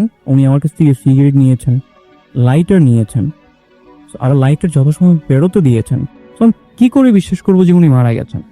আমি ওই দিন সাথে সাথে ফোন করি থানাতে, উনি যে থানাতে দায়িত্বরত ছিলেন। কিন্তু বিরাট একটা ব্যাপার বলতেন, মানে আপনি একজন রক্ত মাংসের মানুষ, যার সামনে এবং যার সাথে অনেকটা সময় কাটালেন, এবং নিশ্চয়ই আপনি কয়টা সিগারেট থেকে দিয়েছিলেন সেটা আপনার মনে হয়, মানে আপনি কমেছে যে এটা তো আপনি বুঝতে পেরেছেন। অবশ্যই কমেছে। আমি তাকে 5 থেকে 6টা সিগারেট দিয়েছি। আমার কথাও বলেছেন, কথা বলেছি।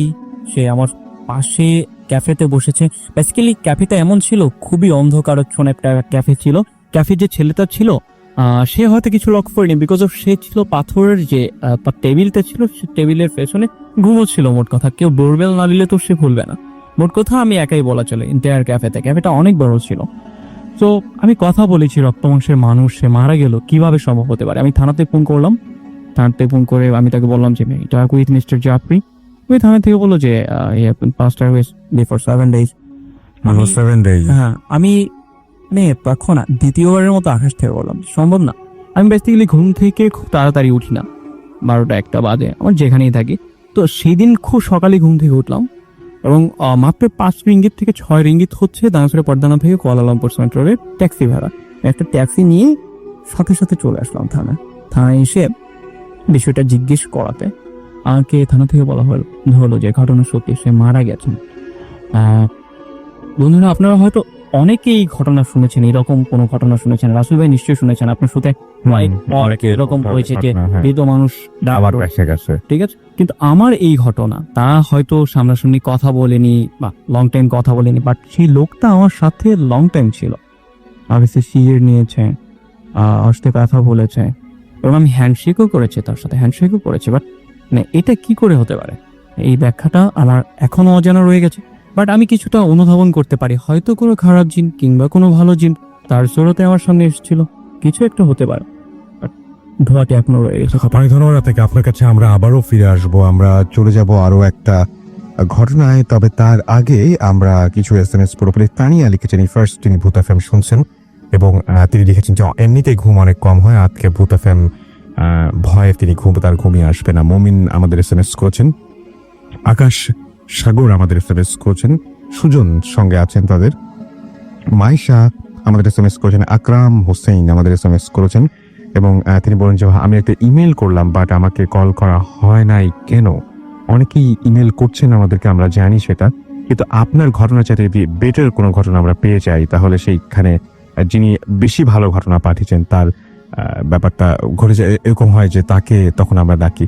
সো আপনি একেবারে নিরাশ হওয়ার কিন্তু কিছুই নেই, আপনি আরেকটা ঘটনা পাঠান যেটা আপনি যে ঘটনাটি পাঠিয়েছিলেন তার চাইতে বেটার। যদি সেরকম ঘটনা আপনি যদি খুঁজে পান, কারো কাছ থেকে শুনতে পারেন, ডেফিনেটলি উইল কল ইউ।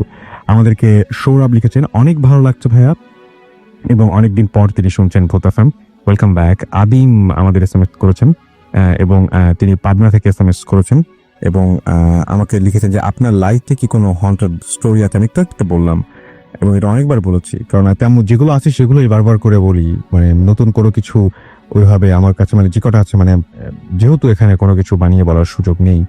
আমাদেরকে জয়া মুন্সিগঞ্জ থেকে SMS করেছেন, অনেক ভয় লাগছে, মজা লাগছে তার কাছে। আশিক আমাদের SMS করেছেন, রূপা আমাদের SMS করেছেন খুলনা থেকে, অনেকদিন পর তিনি ভূত FM শুনছেন, বা আজকে অনেক SMS আসছে যারা অনেকদিন পরে ভূত FM শুনছেন। কেন ভাই, পরীক্ষা টরীক্ষা বা এরকম কোনো কিছু ছিল নাকি, বা অন্য কোনো কারণ থাকলে অবশ্যই আমাদের জানাতে পারেন। হ্যালো, আসসালামু আলাইকুম রাসুল ভাই, আমি মাহবুব বলছিলাম চিটং থেকে। আজকে আমি আপনাদের সাথে যে ঘটনাটি শেয়ার করবো সেটা সম্পূর্ণ মেয়েদের সাথে ঘটেছে একটি ঘটনা। আসলে এটা কোনো ঘটনা নয়, এটা মেইনলি একটা স্বপ্নকে কেন্দ্র করে। তো যাই হোক, আমি সরাসরি আমার ঘটনায় চলে যাচ্ছি। আমার সাথে ব্যাপারটা ঘটে 2012-এর দিকে, যখন আমি মেডিকেল কোচিং করার জন্য ঢাকা ছিলাম। তো সেখানে পূর্ব রাজাবাজার নামে একটা জায়গায় থাকতাম। তো প্রথমে একটা কথা বলতে গেলে বলা যায় যে সেই সময়টাতে অ্যাজ এ টিনেজার আমার আসলে এমন একটা জিনিস হচ্ছিল যে আমি ধর্ম থেকে দূরে সরে যাচ্ছিলাম। আমার কাছে মনে হচ্ছিল নামাজ কালাম বা এই ধরনের যে রিলিজিয়াস ব্যাপারগুলো থাকে সেগুলো মানছিলাম না। আর একটা ব্যাপার বলে নেওয়া ভালো যে আমার ফ্যামিলির সবাই কিন্তু অনেক বেশি রিলিজিয়াস। তো ঘটনাটি যেদিন আমার সাথে ঘটে ওই দিন ছিল বৃহস্পতিবার রাতে। অ্যাজ ইউজুয়াল আমি আমার স্টাডি কমপ্লিট করে 1:30টার দিকে শুতে গেলাম, আমার যতটুকু ভালো করে মনে নেই। তো আমার যতটুকু মনে হচ্ছে যে খুব তাড়াতাড়ি আমি ঘুমিয়ে পড়েছিলাম। তো একটা পর্যায়ে গিয়ে আমি স্বপ্নটা এরকম দেখলাম যে আমাদের গ্রামে একজন লোক মারা গেছে, যে লোকটা আসলে আমরা কেউ চিনি না। তো গ্রামের সকলে মিলে সিদ্ধান্ত নিল যে লোকটাকে তারা কবর দিবে আর কি, সেই জন্য তারা গোসল করিয়ে লোকটাকে নিয়ে গেল মাটির একটা মধ্যে। মাটি নিয়ে যাওয়ার কারণ হচ্ছে যে আসলে মেনলি তার যে জানাজার নামাজ হবে সেটার জন্য। আর সকলে লোকটাকে কড়া রোদের মধ্যে মাঠে রেখে সবাই অপেক্ষা করছিল।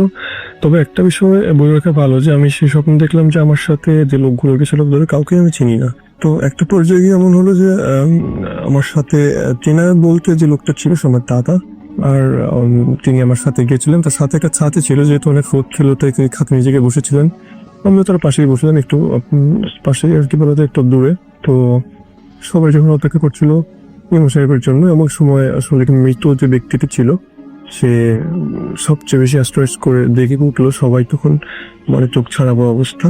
তো আসলে আমি সবচেয়ে বেশি ভয় পেয়ে যাই মুহূর্তে, এবং সে লোকটি উঠেই সর্বপ্রথম যে কথাটি জিজ্ঞেস করে, কারোর দিকে না তাকিয়ে আমার দিকেই তাকায় এবং সে আমাকে জিজ্ঞেস করে, এই ছেলে তোমার বাবার নাম কি? আসলে প্রশ্নটা শুনে আমি অনেকটাই ঘাবড়ে গেছিলাম। আর সবচেয়ে বড় কথা যে আসলে মানে ব্যাপারটা সে এমনভাবে করলো, আমার কাছে মনে হচ্ছিল সব জেনুইন, আমি স্বপ্নে দেখা সত্য মনে হচ্ছিল সেটা আমি বাস্তবেই দেখছি। তো একটা পর্যায়ে আমি অনেক ভয়ে মানে গলায় কাঁপা কাঁপা অবস্থায় তাকে উত্তরটি দিলাম যে হ্যাঁ আমার বাবার নাম এটা। তো তারপরে তিনি আমাকে পাশে আঙ্গুল দেখালেন। তা আমি তো জানি যে পাশে কেউ নেই, পাশে আমার দাদাই ছিলেন। তো উনি দাদার দিকে আঙ্গুল দিয়ে বললেন, এই লোকটাকে চিনিস? তো আমি দাদার দিকে না থাকিয়ে বললাম যে হ্যাঁ চিনবো, তো আমার দাদা। তো একটা পর্যায়ে উনি আমাকে বললো যে ইনি কি বেঁচে আছেন? তো আসলে আমার ততক্ষণে মনে ছিল না যে আমার দাদা 2010-এর দিকে মারা যায়। তো যখন সে আমাকে কথাটি বললো, আমি আসলে সবচেয়ে বেশি আশ্চর্য হই, না আমার দাদা তো বাঁচেনি।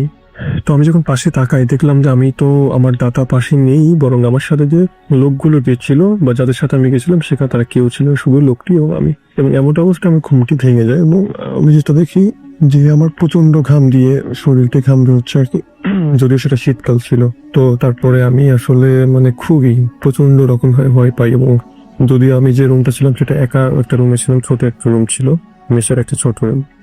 তো সারা রাত আমার আসলে খুব খারাপ লাগে নিজের উপরে, যে আসলে এই যে আমার কাছে মনে হচ্ছিল যে মানুষ কত দিকে ছুটছে টাকার জন্য, ক্যারিয়ার বিল্ড আপের জন্য, বাট কেউ সারাদিনে মাত্র 5 ওয়াক্ত নামাজ পড়ার জন্য টাইম পাচ্ছে না বা টাইম দিচ্ছে না। আসলে মানে মানুষ ইনভেস্ট করছে সব এই জগৎটাকে কেন্দ্র করে, কিন্তু তারা আসলে কেউ চিন্তা করছে না যে আসলে এই জগৎটাই সব না, বা আসলে এই শান্তিটাই সব শান্তি না।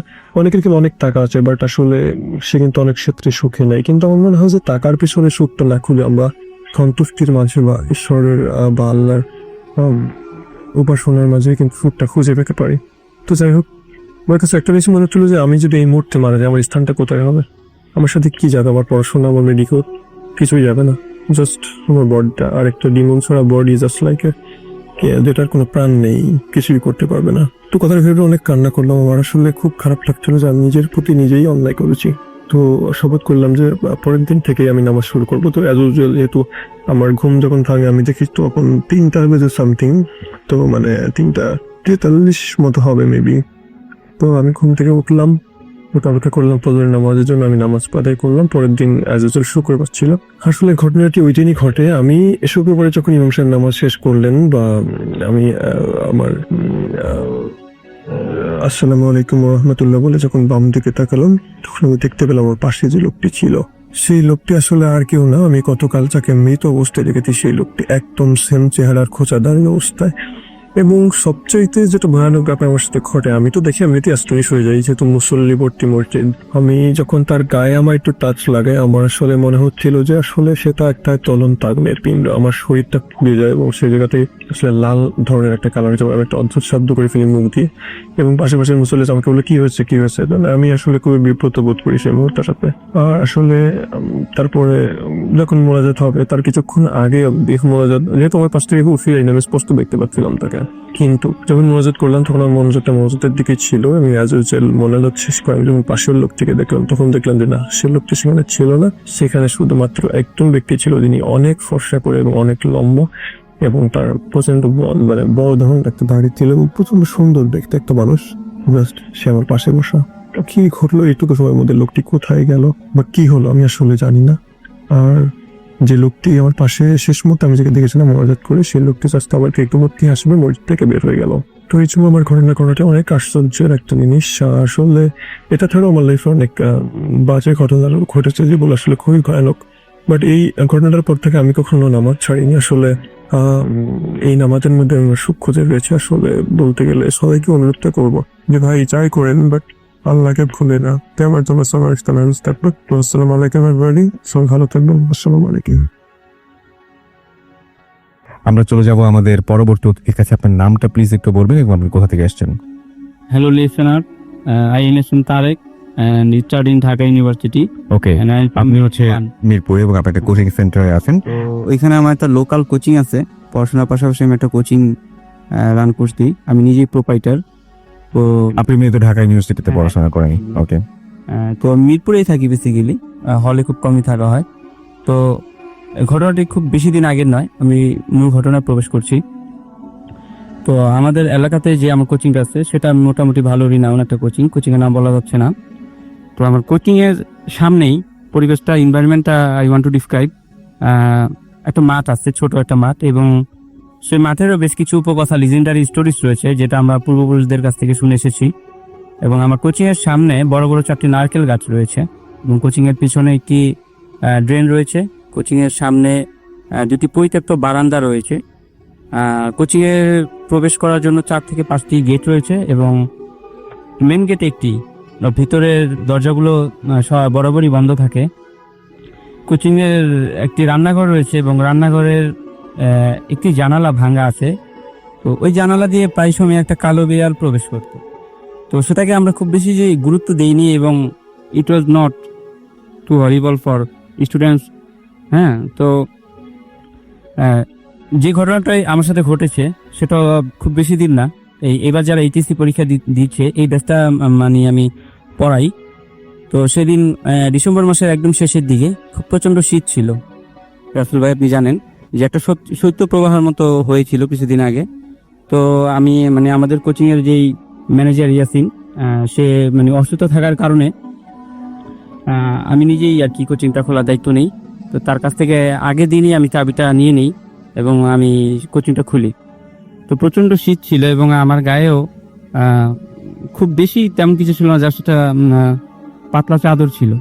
তো আমি কোচিং গেটটা খুলি। তো গেটটা খোলার পর আমি কোচিংয়ে প্রবেশ করি।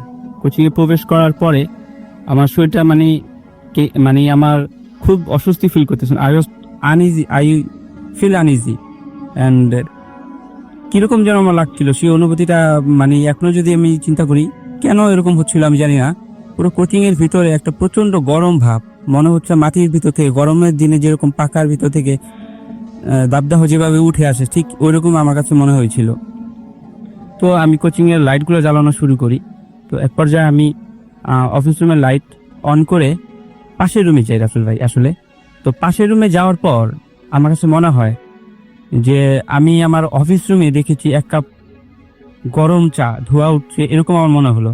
তো দৌড়ে আমি আমার সেই অফিস রুমে এলাম এবং এখন দেখি যে সেই গরম চায়ের কাপটি নেই, উধাও হয়ে গেছে। তো আমি লক্ষ্য করে দেখলাম যে আপনি দেখবেন রাত্রে ভাই যে চা যখন আমরা কোথাও রাখি সেটা কিন্তু একটা ছাপ পড়ে, একটা গরম একটা ছাপ কিন্তু পড়ে। সব মানে নিচে যদি কোনো চা লেগে থাকে তাহলে পরে সবসময় তো সেখানে চায়ের কাপটি নেই, কিন্তু সেই ছাপটা একদম তাজা ছাপটা আর কি আমি তখন দেখতে পেলাম।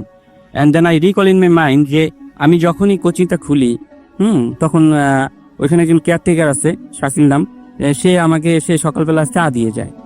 তো অত সকালে দেওয়ার কথা না, কারণ আমি 9টা-10টার আগে আসলে আমি কোচিংয়ে প্রবেশ করি না, কারণ দায়িত্বটা আমার না, আমার কোচিংয়ে কেয়ারটেকারই করে।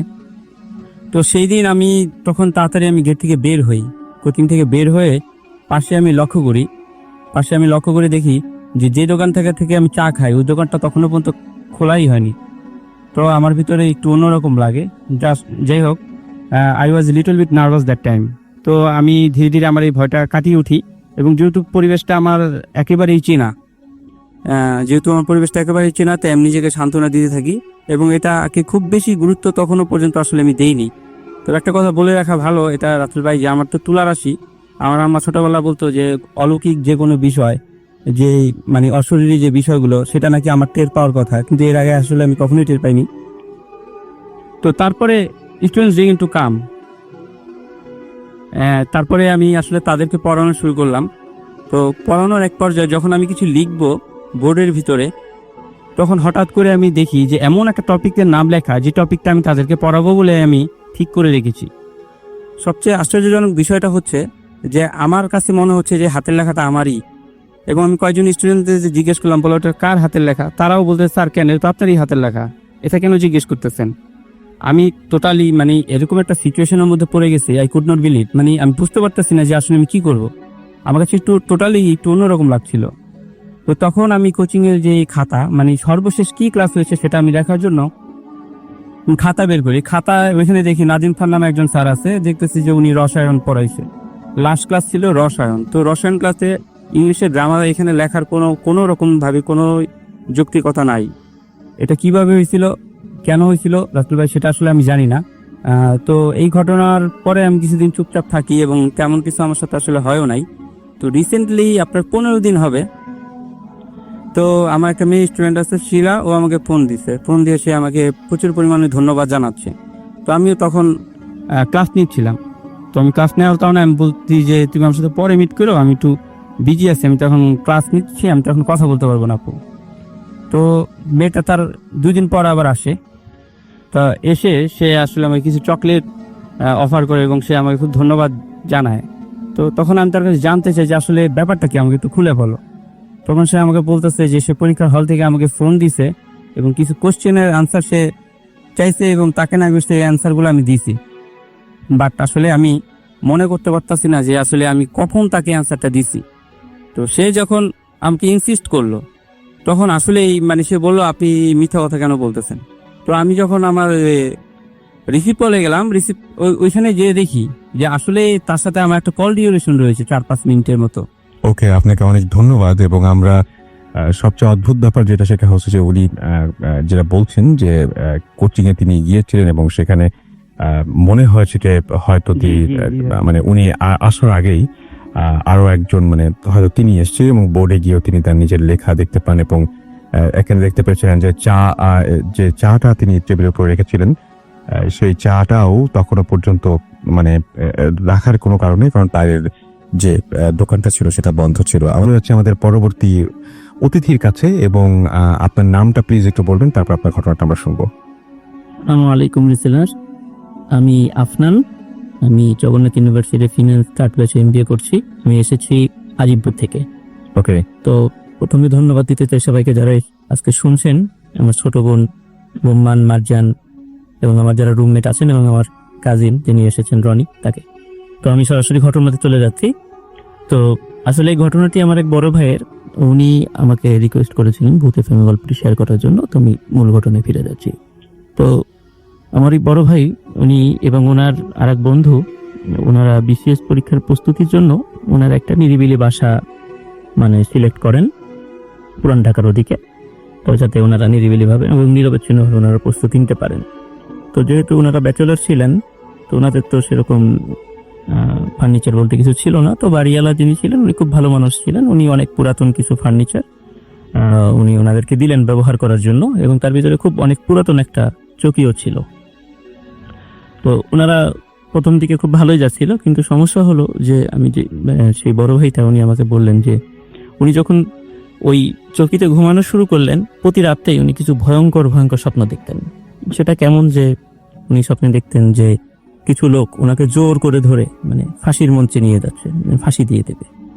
আবার দেখা যাচ্ছে যে কিছু লোক ওনাকে ফায়ারিং স্কোয়াডে নিয়ে যাচ্ছে, ওনাকে গুলি করে মারবে। এরকম প্রতি রাত্রে উনি কিছু ধরনের কিছু ভয়ঙ্কর ভয়ঙ্কর স্বপ্ন দেখতেন, এবং এই ধরনের স্বপ্ন দেখার কারণে ওনার শরীর দিন দিন খারাপ হয়ে যাচ্ছিল। তো এক রাত্রে ওনার বন্ধু ওনার মায়ের অসুস্থতার খবরের কারণে দেশের বাড়িতে যান। তো উনি একাই ছিলেন ওদিন বাসায়। তো উনি স্বপ্নে দেখছি উনি ওদিন উনি যেহেতু ফজরের নামাজ পড়েন তাড়াতাড়ি ঘুমিয়ে পড়েন আর কি 12টার পরপরই। তো রাত 2টা কি 3টার দিকে, তখন ছিল শীতকাল। তো হঠাৎ করে উনি ফিল করছিলেন যে ওনার পাশ থেকে খুব গরম নিঃশ্বাস, মানে পাশে কেউ শুয়ে আছে, খুব গরম নিঃশ্বাস তার মাথা এবং ঘাড়ে এসে লাগছে, এরকম একটা ব্যাপার। তো উনি ফিল করছেন ওনার পাশে কেউ আছে। তো উনি পাশে ঘুরে শুলেন। শোয়ার পরে উনি যেটা দেখলেন, এটা দেখার জন্য প্রস্তুত ছিলেন না। উনি দেখলেন যে চুল বড়, দাড়িওয়ালা, মানে চোখগুলো অনেক বড় বড় একটা লোক তার পাশে শুয়ে আছে এবং তার দিকে তাকিয়ে আছে। উনি দেখার সাথে সাথে খুব ভয় পেলেন, কিন্তু ওনার কোনো শব্দই করতে পারছিলেন না। তার বডিটা একরকম প্যারালাইজড হয়ে গেছিল এবং খুব ঘেমে যাচ্ছিলেন তখন। এবং কিছুক্ষণ পরে সেই মূর্তিটি উধাও হয়ে যায়। তো এরকম ঘটনা উনি প্রথম একদিন ঘটে। তো দ্বিতীয় দিন যেটা ঘটে সেটা উল্লেখ করার মতো, সেটা হচ্ছে যে ওই দিনও বাসায় কেউ ছিল না। তো উনি হঠাৎ করে রাত্রে দেখছিলেন যে একটা ছায়া মূর্তি রুমের মধ্যে হাঁটাহাঁটি করছে। তো উনি সাহস করে ওই দিন জিজ্ঞাসা করলেন যে তুমি কে? তো ছায়ামূর্তিটি বলল যে তুমি যে উদ্দেশ্য নিয়ে এখানে এসেছো, তোমার উদ্দেশ্যটা হয়ে যাবে, তুমি চিন্তা করো না। এটা বলেই সেটা আবার উধাও হয়ে যায় এবং উনি খুব ভয় পান। উনি একবার শেষ পর্যন্ত বাড়িওয়ালার কাছে যাই বলেন যে আসলে আপনার বাসাটা কি হন্টেড, আসলে সমস্যাটা কি, এরকম কেন হচ্ছে? তখন বাড়িওয়ালা যিনি বাড়িওয়ালা আসল ঘটনাটা বললেন যে আসলে বাসাটা হন্টেড না, কিন্তু আপনাদেরকে যে ফার্নিচার দেওয়া হয়েছে তার ভিতরে একটা চৌকি ছিল, এই চৌকিটা হন্টেড। কি কারণে? যে 1920 সালের পরে যখন এন্টি ব্রিটিশ মুভমেন্ট আমাদের এই এলাকায়, মানে বিশেষ করে ঢাকার এদিকে যখন বেশি করে শুরু হয়, তখন অনেক লোক তো সেখানে জয়েন করে। তো এর ভিতরে ওনাদের বাড়িতে অনেক আগে একজন লোক থাকতেন, উনি মাদ্রাসায় পুরো একজন আলিম ছিলেন তো উনি ওই বাসায় থাকতেন। তো ওনার বাবা মা ছোটবেলায় মারা গিয়েছিল। তো ওই বাড়িওয়ালার দাদা তাকে মানে দেখাশোনা করতেন আর কি। তো উনি একটা ঘরে থাকতেন। তো উনি একটা পর্যায়ে অ্যান্টি ব্রিটিশ মুভমেন্টের সাথে জড়িয়ে যান এবং তখন কোনো একটা পর্যায়ে আপনার ব্রিটিশ পুলিশের হাতে উনি ধরা পড়ে যান। এবং ওই সময় তো যারাই ধরা পড়তো তাদেরকে দোষী হোক নির্দোষী হোক সবাইকে ফাঁসি দিয়ে দেওয়া হতো আর কি। তখন ওই বিচারে ওনাকে ফাঁসি দিয়ে দেওয়া হয়, কিন্তু ফাঁসি দেওয়ার পরে ওনার লাশটাও আর ফেরত পাওয়া যায় নাই, কারণ ব্রিটিশ সরকার ওনার লাশটাও আর ফেরত দেয় নাই। কোথায় কি হয়েছে এটাও কেউ বলতে পারে না। তো জানা যায় যে ওই লোকের সাথে একটা জিন থাকতো। তো এখন ওনার ইন্তেকালের পর ওনার দাদা ওই খাটটা খুব সযত্নে রেখে দিয়েছিলেন ওই একজন শহীদের স্মৃতি হিসাবে। তো ওই খাটে উনি কাউকে ঘুমাতে দিতেন না। পরে ওনার দাদার মৃত্যুর পরে খাটটা আপনার একটা স্টোর রুমে রেখে দেওয়া হয়। পরে অনেকদিন পর ওনারা যখন আসেন ওই খাটটা তাদেরকে ব্যবহার করতে দেওয়া হয়। তখন এই কারণে এই ঘটনাগুলো ঘটে। তো বেসিক্যালি এখানে একটা উল্লেখযোগ্য বিষয় যে ওনারা তো বিসিএস পরীক্ষার জন্য সেখানে এসেছিলেন। আমার ওই যে বড় ভাই, তো উনি ওনার ফার্স্ট চয়েস ছিল অ্যাডমিন ক্যাডার আর কি। উনি ওই 31তম বিসিএস অ্যাডমিন ক্যাডারটাই পান। এবং ওনার যে বন্ধু ছিল ওনার ফার্স্ট চয়েস ছিল পুলিশ ক্যাডার, উনি ওই ক্যাডারটাই পান। এখনো আমার ওই যে বড় ভাই আর কি, উনি ওনার স্বপ্নের মধ্যে এখনো অনেক বিষয়ের উনি আভাস পান। উনি আমাকে এগুলো বলেছেন। তো এই ছিল রাসেল ভাই ঘটনাটা। ধন্যবাদ সবাই। থ্যাংক ইউ সো মাচ আপনার ঘটনার জন্য। আসলে এই ঘটনার অদ্ভুত একটা ব্যাপার যে এখানে মেইন ক্যারেক্টার যেটা হন্টেড যেটা বলছেন উনি, সেটা হচ্ছে একটা খাট, এবং একটা খাটকে নিয়ে ঘটনা ছিল।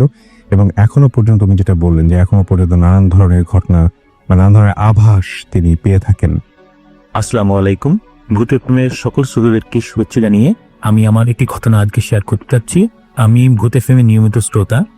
বিভিন্ন সময় বিভিন্ন সমস্যা থাকলেও ভূত এফএম এই সুদূর প্রবাহ জীবনে বসেও শোনার চেষ্টা করি। মিস্টার রাসেল, আশা করি আপনি ভালো আছেন। ঘটনাটি 1998 সালে, তখন আমি মেডিকেল টিতে বসে ছাত্র ছিলাম। আমাদের একজন বন্ধু এক সন্ধ্যায় হঠাৎ করে এসে আমাদেরকে বলল যে তার সাথে এখনই ঢাকা যেতে হবে।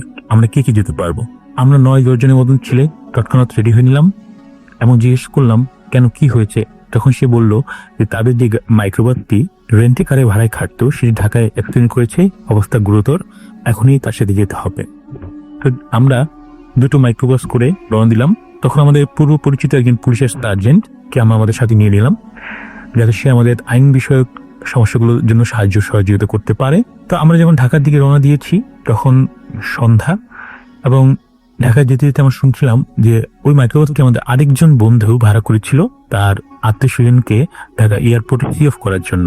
তো এয়ারপোর্টে যাওয়ার পথেই ওই গাড়িটির ড্রাইভার নিয়ন্ত্রণ হারিয়ে একটি ট্রাকের পিছনে গিয়ে ধাক্কা দেয় এবং গাড়িটি অর্ধেক ট্রাকের নিচে ঢুকে যায়, যার ফলে স্পটেড ড্রাইভার এবং আমার ওই বন্ধুটির বোন ঘটনাস্থলে মারা যায়। অন্যরা আহত হয় এবং হসপিটালে ভর্তি আছে। তো আমরা ঢাকা যেতে যেতেই সবাই খুব দুশ্চিন্তার মধ্যে ছিলাম যে আমাদের বন্ধুটি বেঁচে আছে কিনা, কিংবা তাদের আর আত্মীয় স্বজনের কি অবস্থা। তো আমাদের সাথে যে ড্রাইভারটি মারা গেছে তার ভাইও ছিল, সে মাদ্রাসা হাফিজে হুজুর ছিল। তো আমরা যখন ঢাকায় পৌঁছাই তখন মধ্যরাত। আমরা প্রথমে সিদ্ধান্ত নেই যে গাড়িটি যেখানে দুর্ঘটনা ঘটেছে সেখানে আমরা ঘটনাস্থলে যাব, দিয়ে আগে গাড়িটির ব্যবস্থা করে তারপর আমরা ঢাকা মেডিকেলে, যেখানে আমার বন্ধুটির পেশেন্ট ভর্তি আছে, সেখানে যাব এবং দুটো লাশ ওখান থেকে আমরা বের করে নিয়ে আসবো। তো আমরা ঘটনাস্থলে যখন পৌঁছাই ঢাকা এয়ারপোর্টের জোয়ার শাহা নামক স্থানে, তখন একটি পুলিশের বক্স ছিল, সেই বক্সের কাছে মাইক্রোবাসটি রাখা ছিল। মাইক্রোবাসটি দেখে আমরা আটকে উঠি, কারণ এটি এমন হয়ে বিধ্বস্ত ছিল যাতে মনে হচ্ছিল যে ভিতর থেকে কারোই বাঁচার সম্ভাবনা নেই। গাড়ির ভিতরে প্রচুর রক্ত, কাঁচের টুকরো এবং গাড়িটি দুমড়ে মুচড়ে পড়েছিল। সর্বতি আমাদের যে বন্ধুটি গাড়ি, তার মানসিক অবস্থা খুব খারাপ ছিল, আমাদেরও তার জন্য খুব সহমর্মিত হচ্ছিল এবং সাপোর্টে দুজন যে মারা গেছে সেটা নিয়ে আমরা খুব ভারাক্রান্ত মনে ছিলাম। আমরা তখন দুটো মাইক্রোবাস নিয়েই ঢাকা মেডিকেলের দিকে রওনা দিই। তো ঢাকা মেডিকেলে যখন পৌঁছাই তখন 2:58 হবে। আমরা ওই ঢাকা মেডিকেলের মর্গের যে ডোম তাকে খুঁজে বের করি এবং তাকে অনেক অনুরোধ করি, পরিচয় দিই, যার ফলে সে রাজি হয় মধ্যরাতেই রাত দুটোকে রেডি করে আমাদের হাতে হস্তান্তর করার জন্য। তো সে আমাদেরকে তার সাথে দুজনকে ভিতরে ঢুকতে বলে। তো ওই সময় এমন পরিস্থিতি ছিল, সবার মানসিক অবস্থা খুবই বিধ্বস্ত অবস্থায় ছিল, তার ফলে কেউই ভিতরে ঢোকার জন্য সাহস পাচ্ছিল না। আজকে থেকে এত বছর আগে ঢাকা মেডিকেলের মর্গের অবস্থা ছিল আরো শোচনীয়। ভিতর ছিল নোংরা, অপরিচ্ছন্ন, চারদিকে ময়লা, পানি, রক্তে মাখামাখি অবস্থা।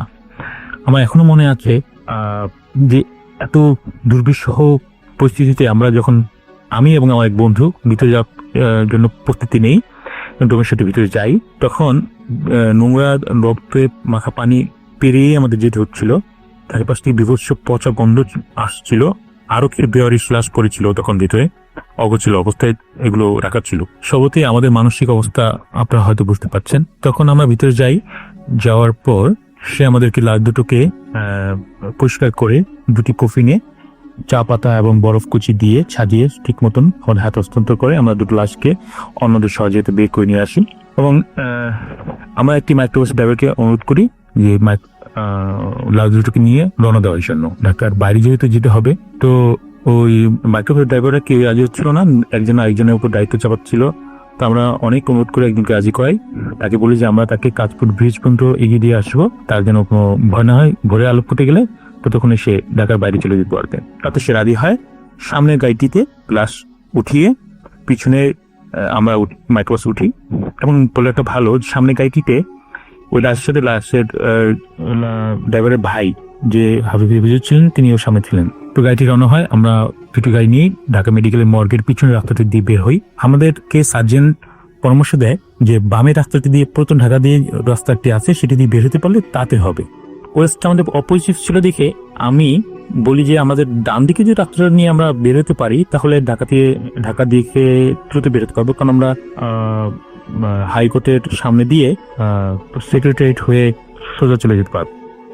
কিন্তু সার্জেন্ট অনুরোধ করাতে আমরা বাম দিকের রাস্তাটি, তার কথা মতন যে রাস্তাটি সে যেতে বলছিল সেটিতেই আমরা রওনা দিই। যখন আমরা রওনা দিই তখনও দিনে আলো ফুটেনি, গভীর রাত, চারিদিকে অন্ধকার, কারণ তখন বৃষ্টি শুরু হয়েছে এবং কোনো মানুষের আশেপাশে কোনো অস্তিত্ব নেই। গাড়িটি যখন সামনে যাচ্ছে তখন আমরা সবাই খুব টায়ার্ড এবং সারাদিনের এই ঘটনাগুলো নিয়ে চিন্তা করছিলাম। হঠাৎ করে সামনে গাড়িটি ব্রেক কষাতে আমাদের পিছনে গাড়িটি ব্রেক কষে, এবং আমরা সামনে তাকিয়ে দেখি যে একটি লোক যে ছালা পরে আছে, সে দুই হাতে দুটি ইট নিয়ে রাস্তা ঠিক মধ্যখান দাঁড়ানো, এবং দুই দিকে ইট দিয়ে এমনভাবে আটকে রেখেছে রাস্তা প্রায় অন্য পাশে দিয়ে গাড়ি যাবে এবং গাড়িটি যে তাকে কাটিয়ে চলে যাবে সে কোনো উপায় নেই। সে এক দৃষ্টিতে এমনভাবে আমাদের দিকে তাকিয়ে আছে যেন গাড়ি দুটো যদি আরেকটু সামনে আগায় তাহলে সেই ইট দুটো মারবে। এবং ওই জায়গাটা এমন একটা আদি ভৌতিক পরিবেশ সৃষ্টি হয়েছিল যা এখন ভাষা প্রকাশ করার মতো না। এবং ওখানে সোডিয়াম বাতিটি তখন ব্লিঙ্ক করছিল খুব। তো আমরা সবাই এক দৃষ্টিতে তাকে দেখছিলাম, আমরা কি করবো ঠিক ভেবে পাচ্ছিলাম না। তখন আমরা কিংকর্তব্য বিমূঢ় হয়ে গিয়েছিলাম। আমরা তখন কিছুক্ষণ পরে সিদ্ধান্ত নিলাম যে গাড়ি দুটো ঘুরিয়ে আমরা অন্য রাস্তা দিয়ে যাবো। আমরা সামনে গাড়িটি ঘোরালো এবং আমাদের গাড়িটা আমরা আস্তে আস্তে ঘোরালাম এবং আল্লাহ করছিলাম যাতে সে আমাদের উপর ইট না মারে। আল্লাহ রহমান সে কোনো কিছু করলো না, কিন্তু সেটি যেভাবে দাঁড়িয়ে ছিল সেরকম দাঁড়িয়ে রইল মূর্তির মতন। আমরা দুটো গাড়ি ঘুরিয়ে তারপর অন্য রাস্তাটি দিয়ে ঢাকার বাইরে পর্যন্ত গেলাম। ওই গাড়িটিকে এগিয়ে দিলাম, এর মধ্যে আর কোনো ঘটনা ঘটেনি। তো পরবর্তীতে আমরা যে যার পাশে শেষ পর্যন্ত চলে গেলাম। কিন্তু আজও সেই ঘটনাটি মনে করে আমরা শিহরিত হই এবং চিন্তা করি, ভেবে পাই না আসলে সেখানে কেন ছিল। এটা কি কোনো লাইন ছিল কিনা যে আমরা যেমন সামনে না যাই কিংবা ওই রাস্তা দিয়ে না যাই, কিংবা আর কি হতে পারে, সেটা আমার কাছে এখনো আনএক্সপ্লেইনড রয়ে গেছে। এই ছিল আমার ঘটনা। আমার শুভেচ্ছা হইল। খোদা।